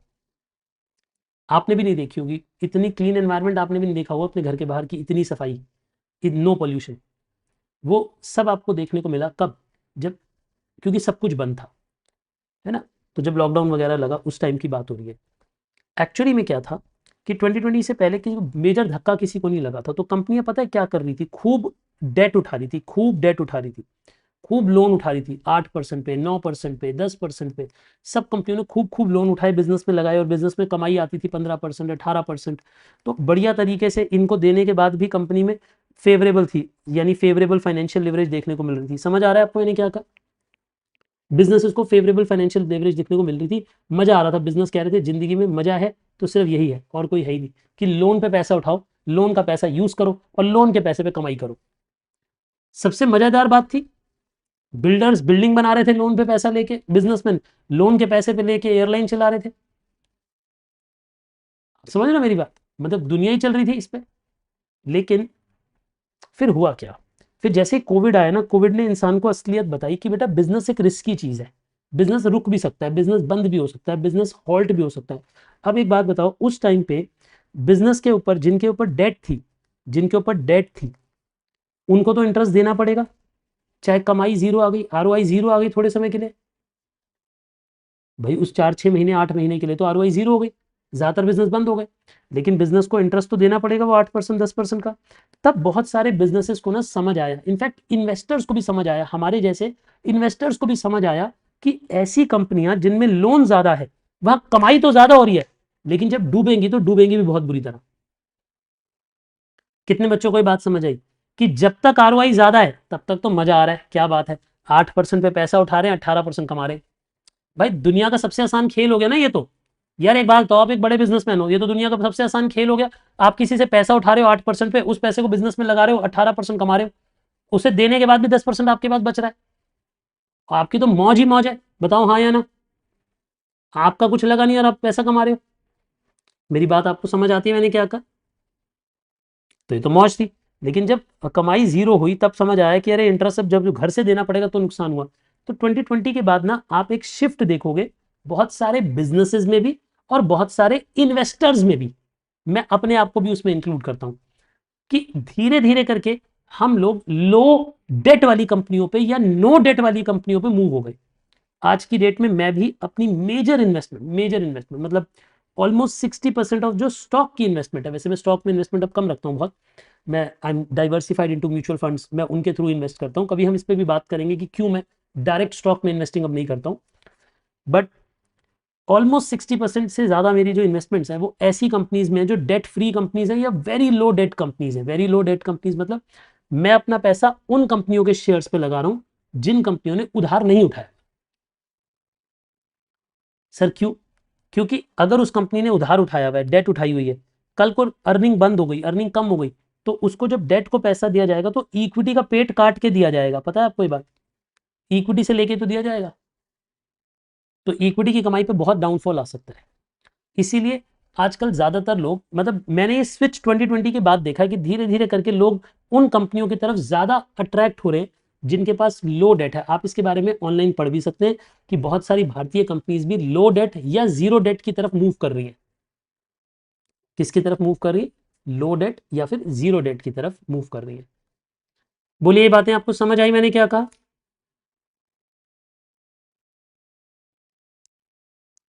आई होप ये बात थोड़ी थोड़ी समझ आई। बस मैं ये सिर्फ एक एक्स्ट्रा डिस्कशन करना चाह रहा था। कभी इसका एक्सटेंडेड डिस्कशन करेंगे क्लास के बाद, कभी हम फ्री होंगे ना, किसी दिन रात को बैठ के जूम कॉल लगा के अपनी हम आपस में बात करेंगे फाइनेंस के डिटेल के बारे में। चलिए वापस आते हैं। तो हम बात कर रहे थे इंटरेस्ट रेट ऑन डेट के बारे में, रिटर्न ऑन इन्वेस्टमेंट के बारे में, और हमने ये बात करी कि ये फेवरेबल है, इस कंपनी के लिए फेवरेबल है। बताओ फेवरेबल क्यों है? यार आप इंटरेस्ट दे रहे हो 9% और आप कमाई कर रहे हो 27%, तो मजा ही आ रहा है आपको। अब ठीक कह रहे हैं, रिलायंस ने भी अनाउंस किया था कि वो अपने आप को नो डेट कंपनी पे ले आएंगे। ऑलमोस्ट नेग्लिजिबल डेट पे बैठे हैं, मतलब इतनी बड़ी साइज की कंपनी के लिए जो डेट उनके पास है वो ना के बराबर है। आजकल बहुत बड़ी बड़ी कंपनियां जीरो डेट पे मूव हो रही हैं। सोचो अंबानी ने, मतलब मुकेश अंबानी ने अपनी कंपनी की इक्विटी दे दी लोगों को और उनसे पैसा लेके अपना डेट चुकाया कि भैया डेट नहीं चाहिए, कल को बिजनेस बंद हुआ, थोड़े समय के लिए हॉल्ट हुआ, तो बिजनेस में इंटरेस्ट कहाँ से भरेंगे? ठीक है जी। हाँ, Adani group high debt company है आज भी। अभी जब हम बात कर रहे हैं अभी तक तो है, फ्यूचर का हम कह नहीं सकते कि डेट नहीं रहेगी या कंपनी नहीं रहेगी, वो मुझे नहीं पता। बट अभी हाई डेट कंपनी है अडानी। ठीक है, वापिस आते हैं। What is ROI, what is favourable financial leverage, ये बातें क्लियर हो गई आपको सबको?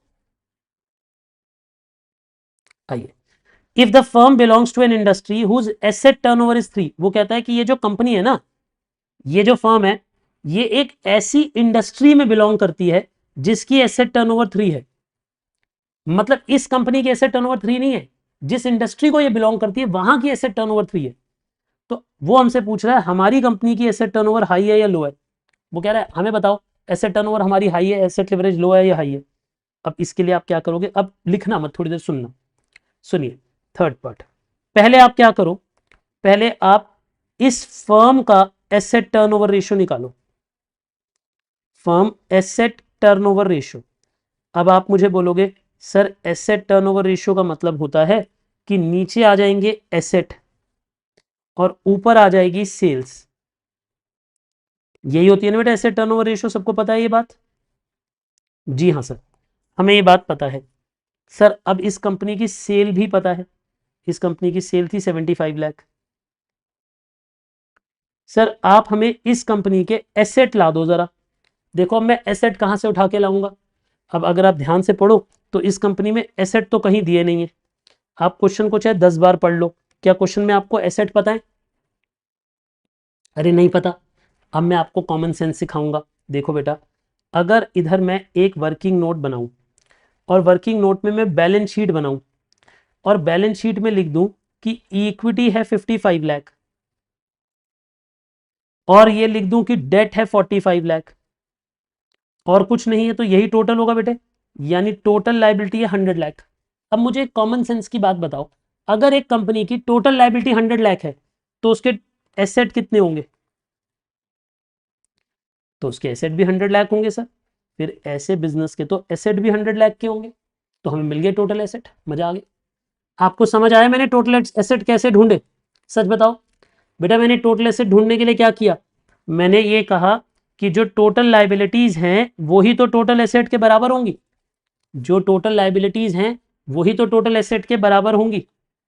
तो हमने उन दोनों को बराबर मान लिया, यानी यहां पे हमने 100 लाख रुपीज लिख दिए। तो इससे आंसर आ गया 0.75 टाइम्स, यानी हमारी एसेट टर्नओवर कितनी है? सच सच बताओ, बताओ आप मुझे, हमारी एसेट टर्नओवर कितनी है? आप कहोगे हमारी एसेट टर्नओवर है 0.75 टाइम्स, हमारी एसेट टर्नओवर है 0.75 टाइम्स। एनी डाउट प्यारे से प्यारे बच्चे, बताइए, any doubt till now? No doubt. तो आपको ये बात समझ आ गई कि हमारी एसेट टर्नओवर रेशियो है 0.75। कूल, शाबाश, लिख लिया आपने। अब देखो, उन्होंने ये कहा कि इंडस्ट्री की जो एसेट टर्नओवर है वो 3 है। इंडस्ट्री एसेट टर्नओवर कितनी है? वो है 3 टाइम्स। यानी बाकी कंपनियां जो है, मतलब जो इंडस्ट्री समझते हो क्या होती है? कितने बच्चों को इंडस्ट्री वर्ड का मतलब पता है? इंडस्ट्री का मतलब होता है सभी फर्म्स को मिलाकर जो बनती है वो इंडस्ट्री होती है। पता है आपको ये बात? सभी फर्म्स को मिलाकर जो बनती है उसे क्या बोलते हैं बेटे? इंडस्ट्री। तो वो ये कहता है कि जो इंडस्ट्री है, जो सभी फर्म्स को मिलाकर बनी है, उसकी एसेट टर्नओवर है 3। उसकी एसेट टर्नओवर कितनी है? 3। और हमारी फर्म की एसेट टर्नओवर है 0.75। तो बताओ हमारी लो एसेट टर्नओवर है या हमारी हाई एसेट टर्नओवर है इंडस्ट्री के मुकाबले? अच्छा एक बात बताओ, बाकी सब बच्चों के 300 मार्क्स आए, आपके 75 मार्क्स आए, तो आपके मार्क्स हाई आए या लो आए? आपके मार्क्स लो आए बेटा, कम आए ना। तो जब बाकी सबकी एसेट इंडस्ट्री टर्नओवर, इंडस्ट्री की एसेट टर्नओवर 3 है और आपकी एसेट टर्नओवर 0.75 है, तो अब आप क्या लिखोगे? यही तो पूछा है क्वेश्चन ने कि डज दिस हैव हाई और लो एसेट लिवरेज। तो आप इधर बोलोगे this firm has low asset leverage. Asset leverage लिखो या एसेट टर्नओवर लिखो, एक ही बात है।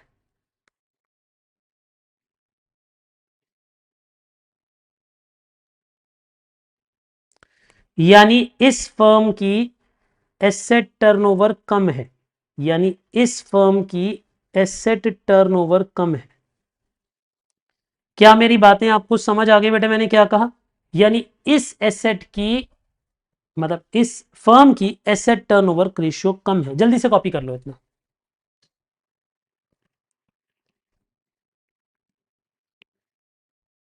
हमारे बिजनेस की एसेट टर्नओवर रेशियो जितनी होनी चाहिए उससे कम है, बाकियों की 3 है। बाकी लोग जितने एसेट लगाते हैं उससे 3 गुना सेल करते हैं, हम एसेट जितने लगाते हैं उससे खाली 0.75 गुना सेल करते हैं, खाली 0.75, मतलब उतने की भी सेल नहीं करते। बेकार बिजनेस है एकदम। क्यों बेकार है? क्योंकि सेल बहुत कम है। आपने 100 लैक्स के एसेट लगाए हैं और सेल है सिर्फ 75 लाख। सेल कितनी है? सिर्फ 75 लाख। क्या ये बात आपको समझ आई मैंने क्या कहा?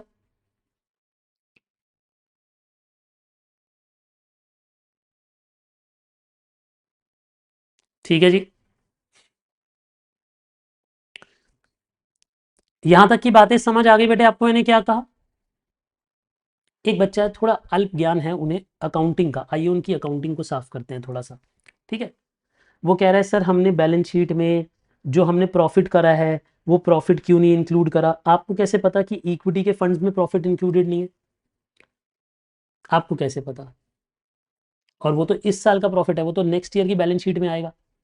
भगवान थोड़ी ना हो बेटे आपका, आपको ऐसे थोड़ी, मतलब धरती पे प्रकट थोड़ी ना हो मूर्ति में से निकल के। जो आपको पता लग जाएगा कि इस साल का प्रॉफिट कितना होगा, वो पहले ही आप इक्विटी में इंक्लूड कर लोगे, नहीं करोगे, बैलेंस शीट को छेड़ा नहीं जाता। ठीक है जी, जो बैलेंस शीट की इन्फॉर्मेशन दी है उसी को यूज करते हैं, मतलब हीरो नहीं बनते क्वेश्चन के साथ।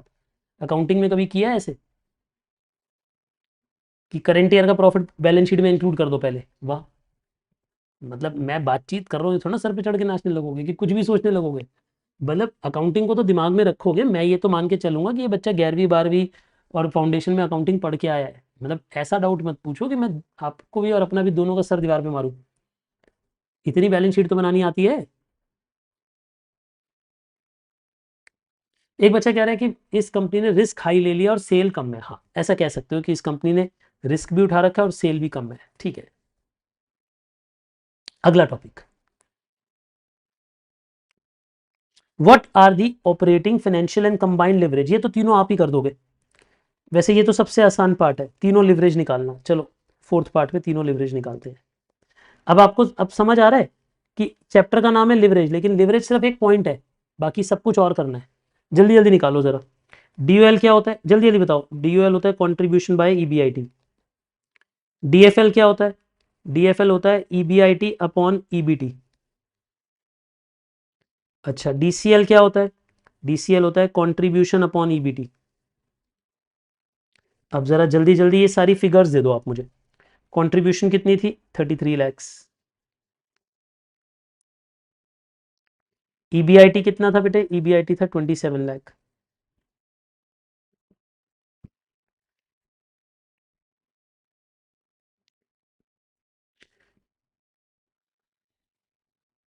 ईबीटी कितना था? Earning before tax 2295।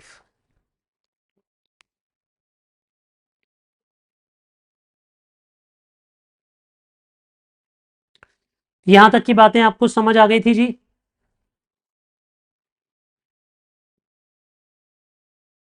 बताइए कितना होगा इसका आंसर?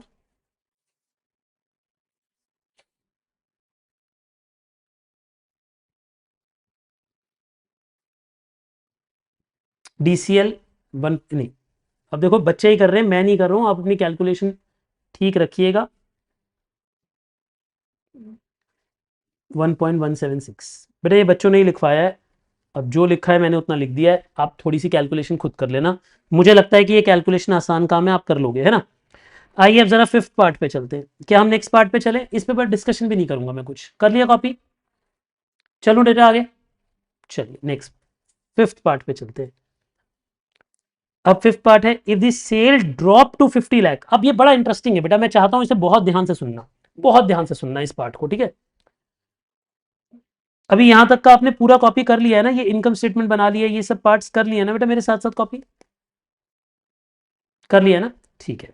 फिफ्थ पार्ट, अब वो कहता है कि अगर सेल ड्रॉप हो गई, 50 लाख पे पहुंच गई, मतलब अगर सेल 50 लाख पे पहुंच गई, तो what will be the new EBIT. तो आप मुझे बताओ कि नया ईबीआईटी कितना होगा? नया वाला ईबीआईटी कितना होगा? क्या ये बात आप समझ गए मैंने क्या कहा?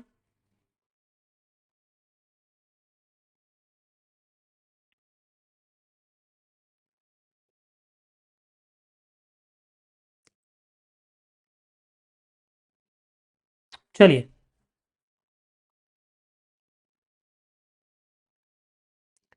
तो नया वाला ईबीआईटी कितना होगा? इसी स्टेटमेंट में दोबारा बना देता हूं मैं, इसी के साथ ना यहां पे बना देता हूं प्रपोज सिचुएशन।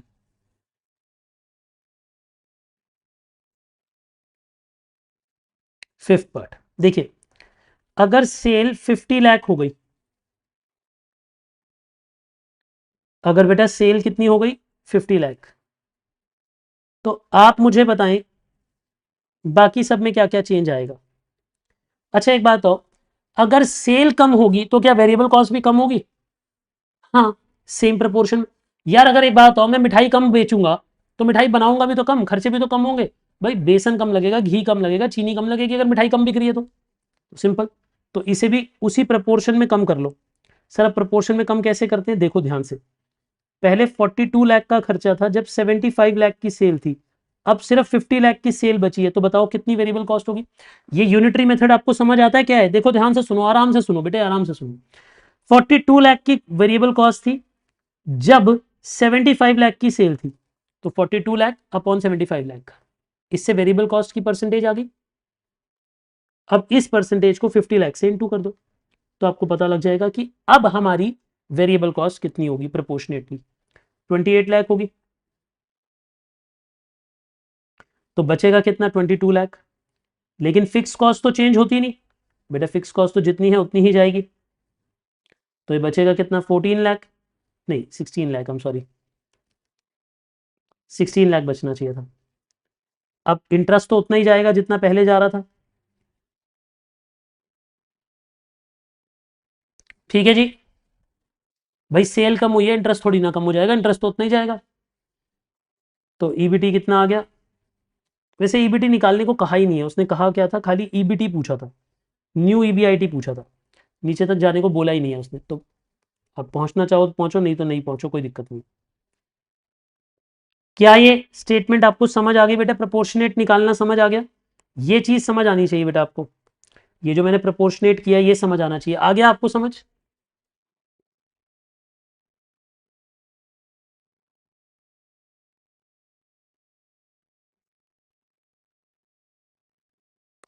फिफ्थ पार्ट पे आइए।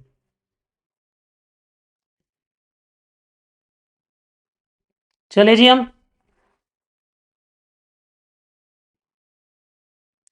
तो आप क्या लिखोगे, so if sales drop to ₹50 lakhs, यानी अगर सेल्स 50 लाख पे आ गई, then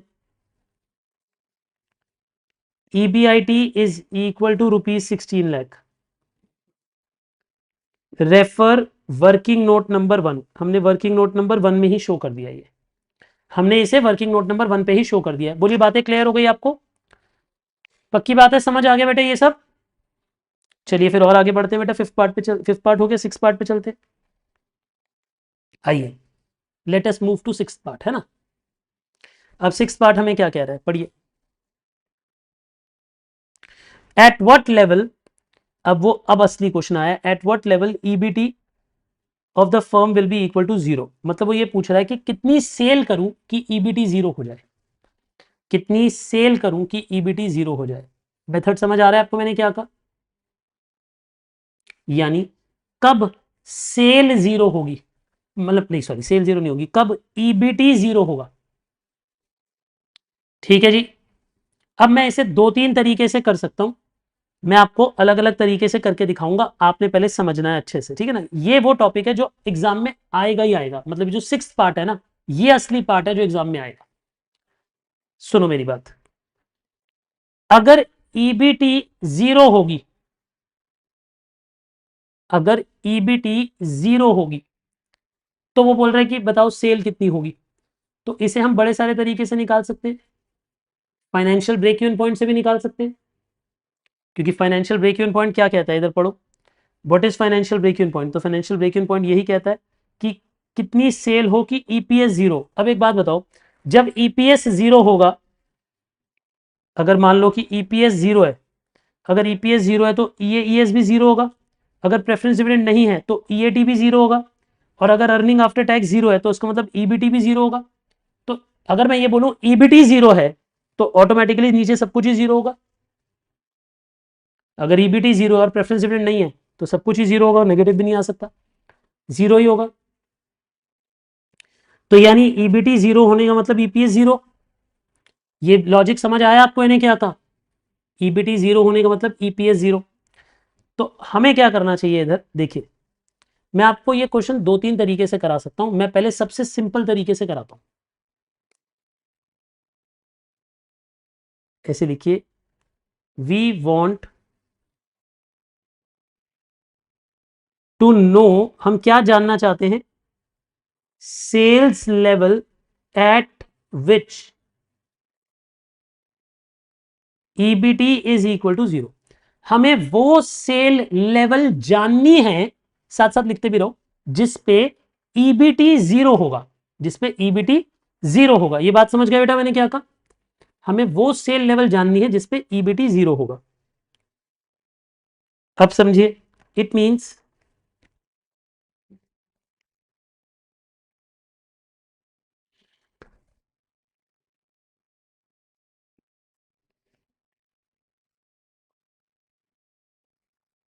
percentage change in EBT is 100% fall,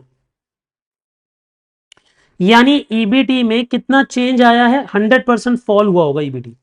यानी मैं ये कह रहा हूं 100% ईबीटी फॉल हो गया होगा, 100% ईबीटी फॉल हो गया होगा, मतलब ईबीटी में 100% का फॉल आ गया होगा, यही बात हुई। ठीक है जी, तो ईबीटी में 100% का फॉल आ गया होगा, यानी ईपीएस में भी 100% का फॉल आ गया होगा। मतलब percentage change in EBT bracket में लिखिए, या फिर percentage change in sales, percentage change in EPS 100% है। अब आप मुझे बताओ डीओएल क्या होती है, डीओएल, डीओएल का मतलब होता है, डीओएल की परसेंटेज चेंज वाला फॉर्मूला बताओ, बताओ क्या होता है, percentage change in EPS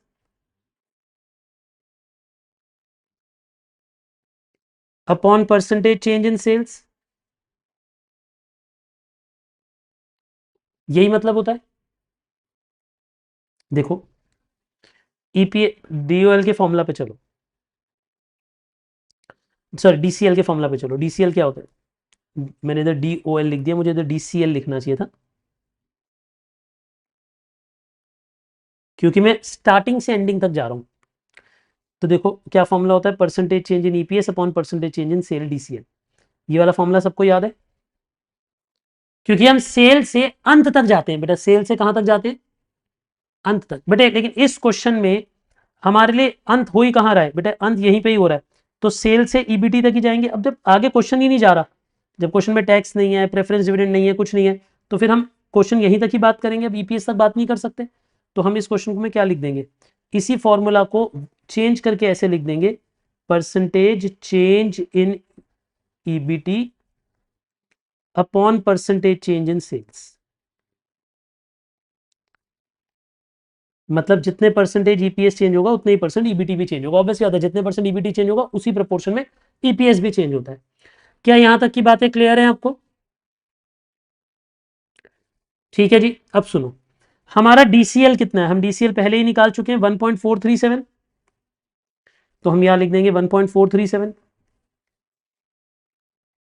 is equal to 100% fall in EBT is equal to percentage change in sales. तो आप मुझे बताओ, ये फॉर्मूला हम पहले ही कैलकुलेट कर चुके थे, यहां से उठा लिया हमने, परसेंटेज चेंज इन ईबीटी हमने 100% फॉल कर दिया, परसेंटेज चेंज इन सेल हमने यहां लिख दिया, ये ऊपर ले जाओ, ये नीचे ले जाओ, तो क्या हो जाएगा बताओ, परसेंटेज चेंज इन सेल्स कितनी होती है, 100% अपॉन 1.437, मतलब कितना हो गया बेटा इसका, 69.59%। तो इसका मतलब 69.59% फॉल आना चाहिए सेल्स में, यानी अगर सेल 69.59% फॉल हो गई तो ईबीटी जीरो हो जाएगा, तो ईबीटी कितना हो जाएगा, जीरो हो जाएगा। सर ये कुछ समझ नहीं आया, अभी चिंता मत करो, मैं हूं ना, मैं अभी इसके बहुत सारी रूप बताऊंगा, बहुत सारी तरीके से बताऊंगा, और इसी के बहुत सारे क्वेश्चन कराऊंगा, तभी तो समझ आएगा। अब मैंने आपको बोला कि ये क्वेश्चन एग्जाम में हमेशा आता है, तो बेटा इसमें कुछ तो बात होगी। आप एक बात बताओ, अगर मैं ये बात बोल रहा हूँ कि एग्जाम में हमेशा आता है, तो कुछ तो बात होगी, तभी तो आता है, ऐसे थोड़ी ना आ जाता होगा। सुनो, तो डीसीएल का मतलब है percentage change in EPS upon percentage change in sale. हमें यही जानना है कि ईपीएस जीरो कब होगा, क्योंकि जब ईबीटी जीरो होगा तो ईपीएस भी जीरो होगा। यार एक बात बताओ, अगर वो ये कह रहा है कि ईबीटी जीरो हो जाए, जब ईबीटी जीरो हो जाएगा तो ईपीएस भी जीरो हो जाएगा, तो हमें परसेंटेज चेंज इन ईपीएस 100% चाहिए, मतलब ईपीएस 100% फॉल कर जाए, यानी ईबीटी 100% फॉल कर जाए, तो सेल कितनी चेंज होगी, इतनी। तो अब एक बात बताइए, ओरिजिनल सेल कितनी होगी, ओरिजिनल सेल थी 75 लाख, अब इसमें से रिडक्शन कितनी चाहिए, 69.59%। तो एक काम करो, कैलकुलेटर उठाओ, कैलकुलेटर पे टाइप करो 75 लाख, फिर माइनस 69.59%, फिर इक्वल टू, ऐसे दबाओ और मुझे बताओ क्या आता है। कैलकुलेटर पे पहले 75 लाख टाइप करो, क्या टाइप करो, 75 लाख, ठीक है जी, करा आपने 75 लाख, फिर उसमें से माइनस करो 69.59, फिर परसेंटेज का सिंबल दबाओ और फिर इक्वल टू दबाओ, तो आंसर आ जाएगा। तो हमारे पास यानी कि रिक्वायर्ड सेल्स कितनी है,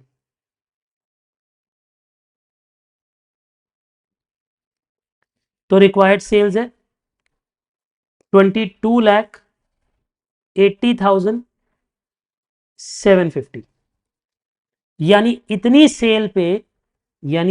सेल पे हमारा ईपीएस जीरो होगा, ईबीटी जीरो होगा, यानी at this sales level EBT will be equal to zero. यानी अगर इतनी सेल हो गई तो ईबीटी जीरो बन जाएगा। अगर इतनी सेल हो गई तो ईबीटी जीरो बन जाएगा अपने आप। सर थोड़ी थोड़ी बात समझ आई, यानी हमने डीसीएल को यूज किया और डीसीएल की मदद से यह पता लगाया कि कितनी सेल करें तो ईपीएस जीरो होगा, यानी ईबीटी जीरो होगा, क्योंकि अगर ईबीटी जीरो होगा तभी ईपीएस जीरो होगा, जब ईबीटी जीरो होगा तभी ईपीएस जीरो होगा। क्या ये बात आपको क्लियर हो गई मैंने क्या कहा?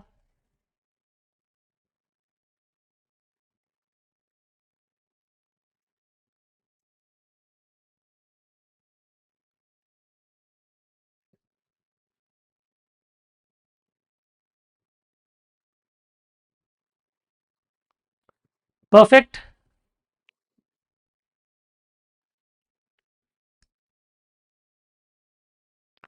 बोलिए जी, ये बातें समझ आ गई आपको सबको? शाबाश। ऑब्वियसली सेल जब कम हो जाएगी तो उतने प्रपोर्शन में वेरिएबल कॉस्ट भी चेंज, मतलब बेटा पता है क्या होगा, सुनो, अगर सेल चेंज हो जाएगी, जैसे इमेजिन करो अगर सेल 28 लाख रह गई तो वेरिएबल कॉस्ट भी चेंज हो जाएगी, फिर फिक्स कॉस्ट और इंटरेस्ट तो उतना ही आएगा, अल्टीमेटली ईबीटी जीरो आ जाएगा, अल्टीमेटली ईबीटी जीरो हो जाएगा। ठीक है जी, क्या ये बातें आपको समझ आई मैंने क्या कहा? ये एक मेथड समझ आया कैलकुलेशन का, ये मुझे बेस्ट लगता है मेथड। क्या ये मेथड आपको सबको समझ आ गया? बट इसी क्वेश्चन को हम रिवर्स कैलकुलेशन से भी कर सकते हैं। कैसे? आइए इसी का एक और मेथड देखते हैं। इसी के लिए आप लिखिए, ये तो हमारा मेथड वन था, ठीक है ना, ये हमारा मेथड वन था।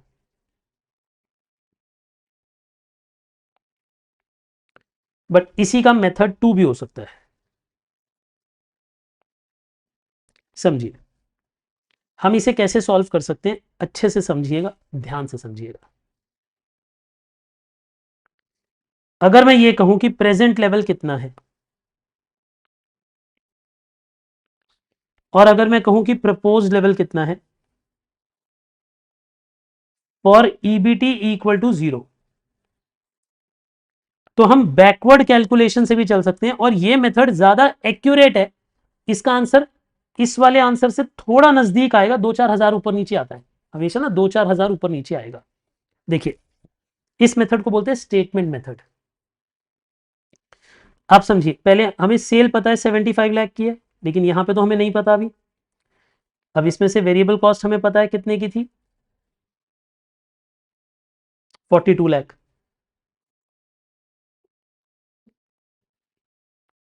तो हमें वेरिएबल कॉस्ट पता थी, फिर हमें कंट्रीब्यूशन पता थी। कंट्रीब्यूशन कितनी थी हमारी, 33 लाख।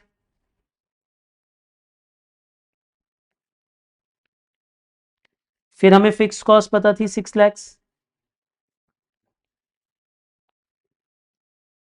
फिर हमें ईबीआईटी पता थी 27 लाख। फिर हमें इंटरेस्ट पता था 4,05,000। फिर हमें ईबीटी पता था 22,95,000, राइट?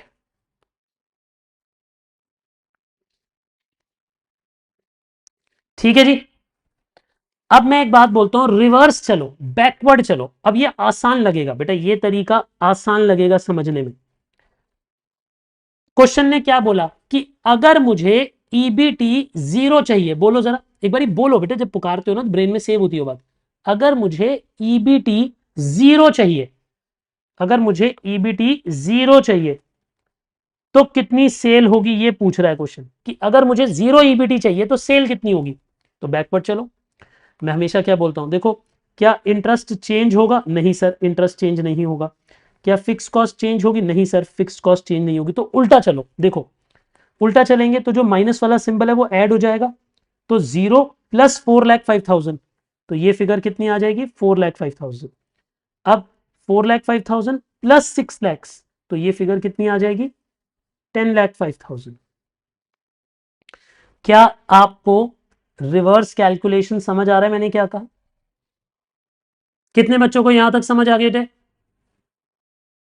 पक्की बात है, क्लियर है?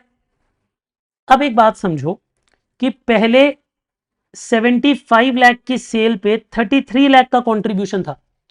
अगर मैं उसी रेशियो को, उसी पीवी रेशियो को यहां फॉलो करूं तो यहां पे सेल कितनी हो जाएगी? देखो कैसे। आप ये कह सकते हो कि अगर 75 लाख की सेल थी जब 33 लाख का कंट्रीब्यूशन था, मतलब आप ये समझो कि 75 लाख की सेल्स थी जब 33 लाख का कंट्रीब्यूशन था, और अब कंट्रीब्यूशन है 10,05,000 का। तो आप मुझे इसकी कैलकुलेशन बता दो यूनिटरी मेथड से कितनी हो जाएगी। आप चाहो तो पीवी रेशियो निकाल के भी कर सकते थे, अगर आप चाहते तो पीवी रेशियो डिराइव करके भी कर सकते थे, उससे करा दूं। इसका आंसर कितना आ रहा है निकाला वैसे किसी ने? 75 लाख अपॉन 33 लाख इंटू 10,05,000, 2284090, 228।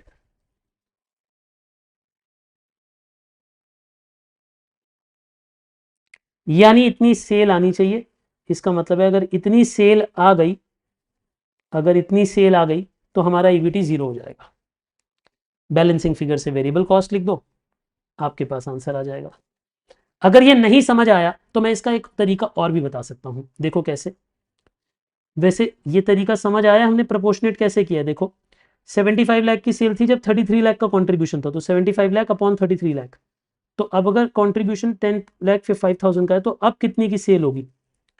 2,28,000। अच्छा वो 91 आ रहा है, बच्चे कह रहे हैं यहाँ पे एंड में 1 आ रहा है, कोई नहीं 1 लिख दो।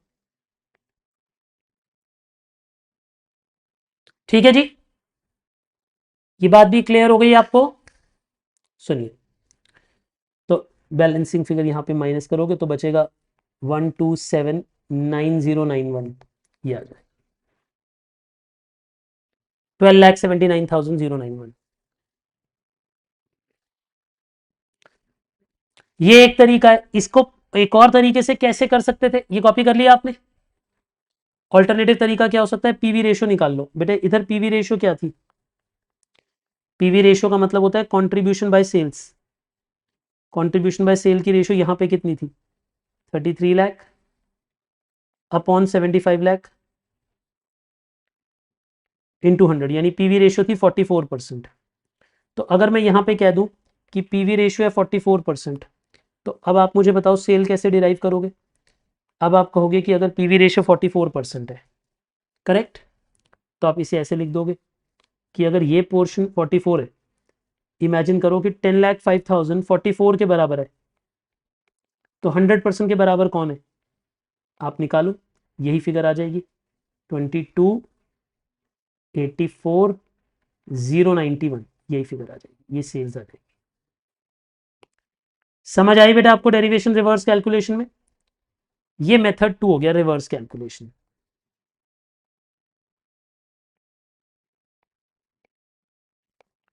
Bye reverse calculation. जल्दी बताइए, मेरी बातें क्लियर हो गई जी आपको रिवर्स कैलकुलेशन वाली भी?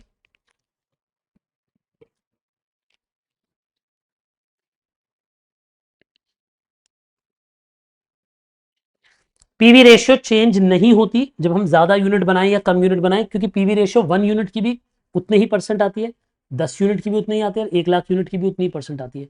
पीवी रेशियो सेम परसेंटेज होती है बेटा। पीवी रेशियो की परसेंटेज चेंज नहीं होती जब तक क्वेश्चन में वेरिएबल कॉस्ट चेंज ना हो रही हो, मतलब वेरिएबल कॉस्ट में कोई खर्चा चेंज ना हो रहा हो। यहां तक कॉपी कर लिया आपने?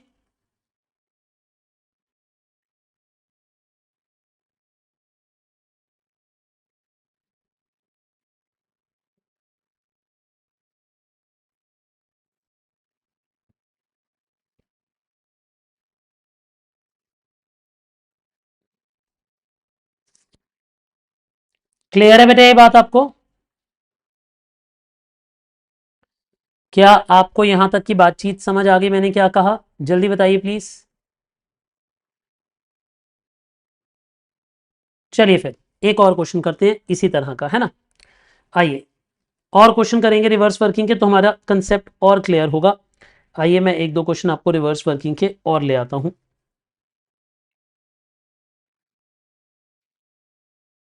क्वेश्चन नंबर 20 देखो, थोड़ी सी स्पीड में चलेंगे, ठीक है, थोड़ी सी स्पीड बढ़ा लेते हैं। क्वेश्चन नंबर 20, क्योंकि ये उसी का ही एक और वर्जन है, तो थोड़ी सी स्पीड हम बढ़ा सकते हैं। देखिए, चले बेटे, पढ़िए। वो हमें क्या बोलता है, टोटल सेल की क्वांटिटी कितनी है, मतलब कितने यूनिट बेचे हैं, यूनिट बेचे हैं 1 लाख, और एक यूनिट कितने का है, 80 रुपीज का। तो आप मुझे बताओ, इनकम स्टेटमेंट बनानी है सबसे पहले, तो इनकम स्टेटमेंट में सेल कितने की आएगी, जल्दी बोलिए। इनकम स्टेटमेंट में सेल्स कितने की आ जाएगी? तो आप ये कहोगे कि हमने, आप इधर लिखिए इनकम स्टेटमेंट,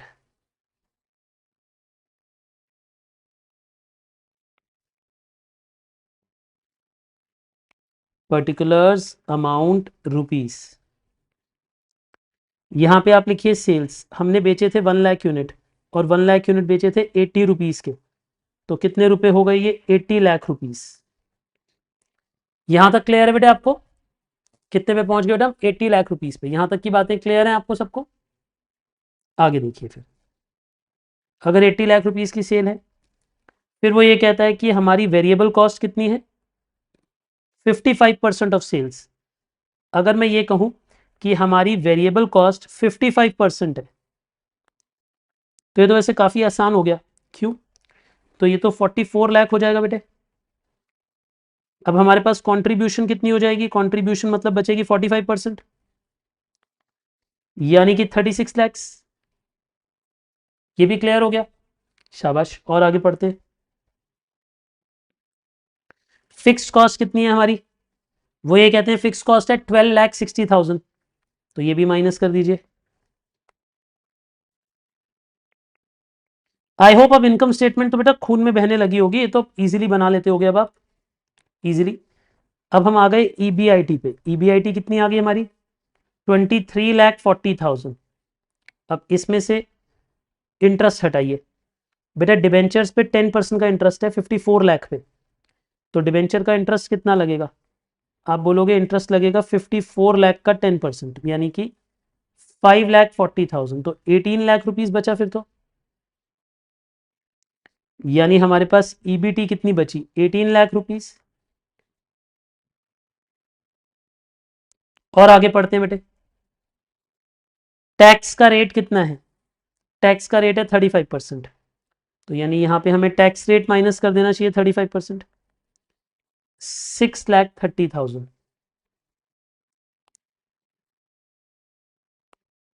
तो अर्निंग आफ्टर टैक्स बोलो, इसी को ईएईएस भी बोल सकते हैं, क्योंकि क्वेश्चन में प्रेफरेंस शेयर्स तो है नहीं। तो ये कितना बचा, 11,70,000। बोलिए, मैंने इनकम स्टेटमेंट थोड़ी तेज बनाई है, लेकिन समझ आ गई है आपको नव्या, बेटे समझ आ गया है? अब इधर देखिए, इक्विटी जो है वो 10 रुपए का एक शेयर है और 50 लाख रुपए के शेयर है, तो क्या मैं ये कह सकता हूं कि ये जरूर 5 लाख शेयर होंगे? कितने बच्चों को समझ आ गया कि 5 लाख शेयर होंगे? सोच के बताओ बेटा, अगर 10 रुपीज का एक शेयर है, सोचो 10 लाख, 10 रुपीज का एक शेयर है और टोटल शेयर 50 लाख के हैं, और टोटल शेयर 50 लाख के हैं, तो ये बात समझ आ गई हमें। तो अगर हम इसे divide by number of equity shares कर दें,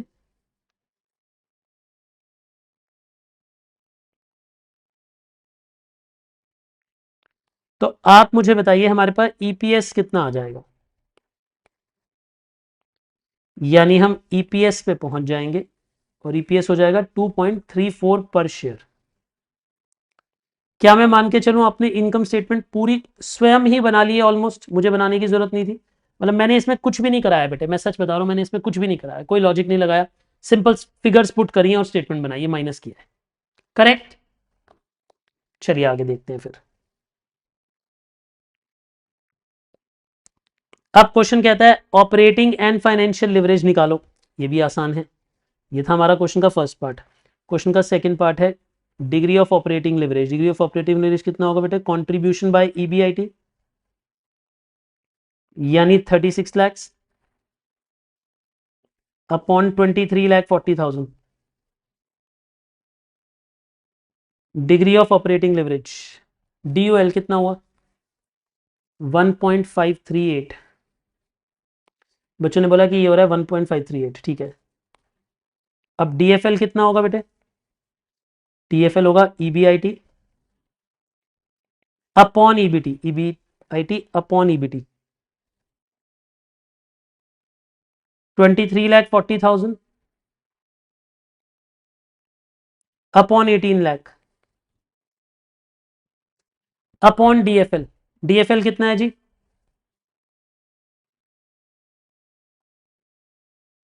DFL है 1.3।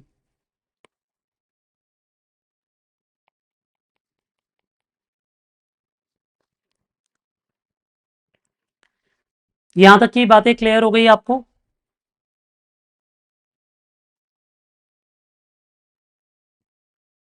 क्या मैं मान के चलूं ये सारी बातें समझ आती हैं आपको?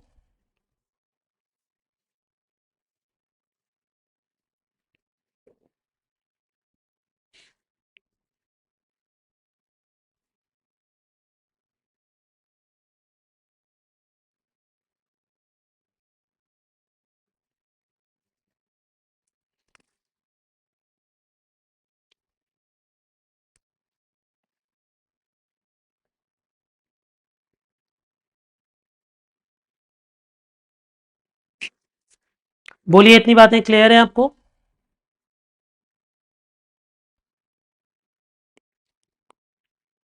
Companies written on investment. अब कंपनी की रिटर्न ऑन इन्वेस्टमेंट कितनी है, जल्दी बताइए। आप मुझे बताइए बेटा, रिटर्न ऑन इन्वेस्टमेंट कैसे आती है? कोई बता सकता है मुझे? रिटर्न ऑन इन्वेस्टमेंट कैसे निकलती है? ROI।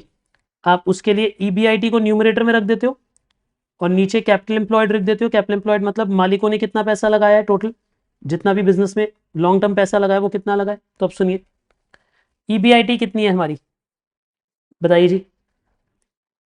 EBIT है 23,40,000। अब आप मुझे बताइए इक्विटी ने कितना पैसा लगाया है, डेट ने कितना लगाया है। क्वेश्चन में बता रखा था कि इक्विटी ने 50 लाख लगाए हैं, डेट ने 54 लाख लगाए हैं। इक्विटी ने 50 लाख लगाए हैं और डेट ने 54 लाख रुपीज लगाए हैं।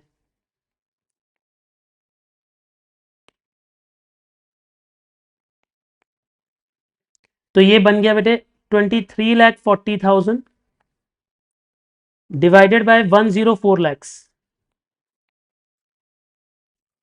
यानी इसका आंसर आ गया 22.5%।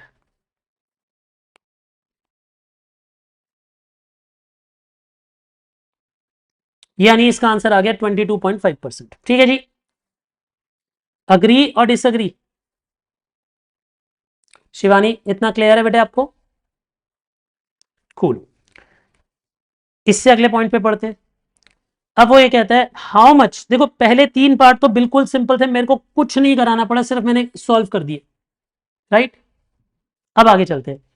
How much of the company sales have to come down, वो बोल रहे कंपनी की सेल कितनी कम आनी चाहिए so that the earning of the company before tax comes down to zero.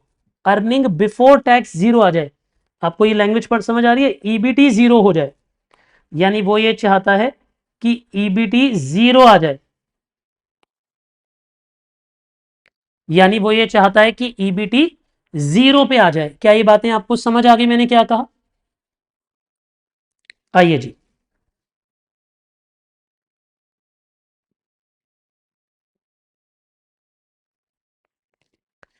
तो अगर हम EBT को जीरो ले आते हैं तो इसका मतलब क्या हो जाएगा? अगर EBT जीरो है, ये बात आपको क्लियर हो रही है मैंने क्या कहा? अगर हम बोलते हैं EBT जीरो है तो वैसे ही उसी स्टेटमेंट से ही सिखा सकता हूं बेटे मैं चाहूं तो।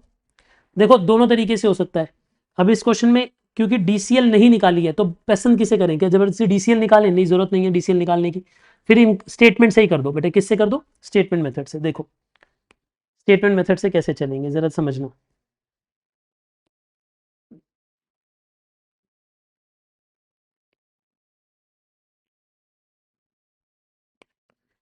आइए जी, ये अभी प्रेजेंट सिचुएशन है और ये प्रपोज्ड लेवल है।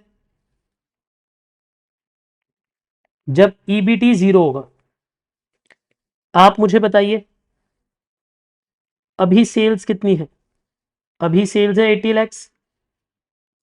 वेरिएबल कॉस्ट कितनी थी, अभी की वेरिएबल कॉस्ट है 44 लाख।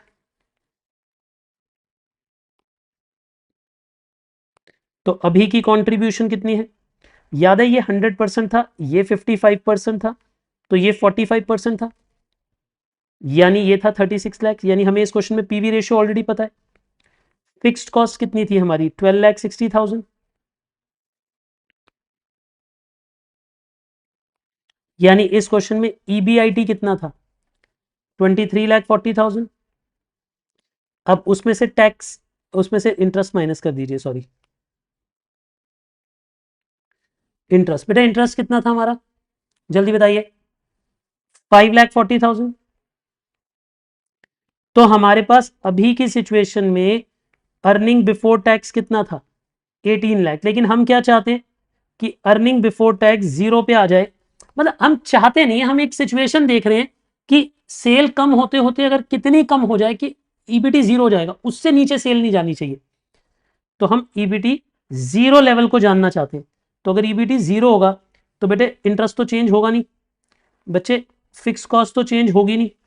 तो क्या आप मुझे रिवर्स कैलकुलेशन समझा सकते हो कैसे होगी, बोलिए जरा। जब हम रिवर्स जाएंगे तो क्या होगा, 0 में 5,40,000 ऐड हो जाएगा, कितना हो जाएगा, 5,40,000 हो गया यहाँ पे। अब इस 5,40,000 में 1260 ऐड कर दो बेटा, कितना हो जाएगा, ऐड होने के बाद जब इन दोनों को ऐड करोगे तो ये बनेगा 17, 18 लैक्स। अगर मैं ये कहता हूं कि 18 लैक्स 45% के बराबर है, तो बताओ 100% के बराबर कौन होगा। तो आप ऐसे निकाल सकते हो कि देखो, अगर 18 लाख 45% के बराबर है तो 100% के बराबर सेल्स होगी 40 लाख की। तो यानी यहाँ पे सेल आनी चाहिए 40 लाख। यानी 40 लाख की सेल पे अगर आप 22 लाख का वेरिएबल कॉस्ट माइनस कर दोगे तो आपके पास ये आ जाएगा। क्या आपको क्वेश्चन समझ आया कि सेल कितनी होनी चाहिए, 40 लाख। लेकिन इधर भी आपका आंसर गलत है, अभी भी मार्क्स नहीं मिलेंगे क्योंकि आपने क्वेश्चन की लैंग्वेज को ठीक से नहीं पढ़ा। क्वेश्चन ने ये नहीं मांगा कि सेल कितनी होनी चाहिए, उसने कहा सेल कितनी कम होनी चाहिए। देखो क्वेश्चन की लैंग्वेज को पढ़ो। क्वेश्चन कहता है how much the company sale have to come down, यानी कितनी सेल कम होनी चाहिए, कितनी गिरावट आएगी सेल में वो बताओ। तो आपको क्या बोलना चाहिए, आपको ये बोलना चाहिए कि देखिए ये कैसे आया, समझ आ गया ना आपको, 18 लाख डिवाइडेड बाय 45% इंटू 100%, इस फॉर्मूला से ये हमने डिराइव करा है। अब आप इसके नीचे कमेंट लिखोगे, देखिए ओरिजिनल सेल्स कितनी थी, ओरिजिनल सेल्स थी 80 लाख और sales for EBT equal to 0। अगर ईबीटी 0 चाहिए तो सेल कितनी होगी, 40 lakh. So sales should come down by ₹40 lakh. यानी 80 लाख माइनस 40 लाख करके पता लगा कि 40 लाख सेल कम हो जानी चाहिए, so that EBT equal to 0।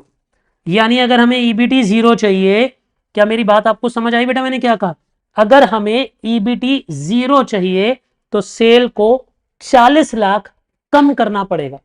तो सेल को क्या करना पड़ेगा दोस्तों, 40 लाख यानी 40 लाख कम करना पड़ेगा। क्या मेरी बातें क्लियर है आपको, absolutely clear, no problem till now. जल्दी बताइए आप मुझे, क्या आपको यहां तक की बातचीत समझ आ गई मैंने क्या कहा।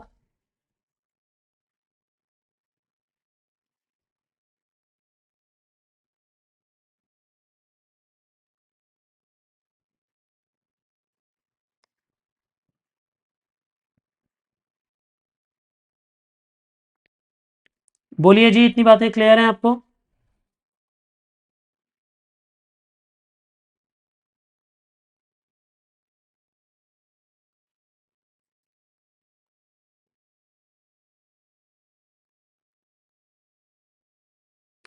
Cool, absolutely clear. बहुत बढ़िया बेटे, बहुत ही बढ़िया।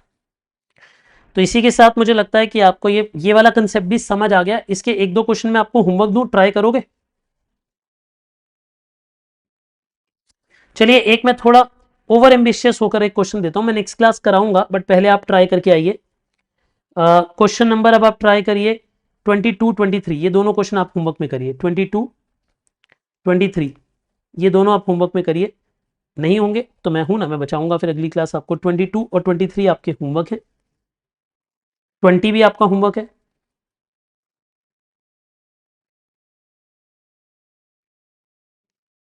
19 भी आपका होमवर्क है। तो 19 20 21, नहीं 21 नहीं है, 19 20 22 और 23 ये चार क्वेश्चन होमवर्क है। कौन कौन से क्वेश्चन होमवर्क है?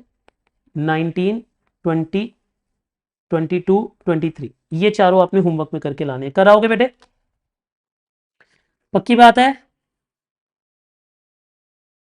Is it clear? कूल।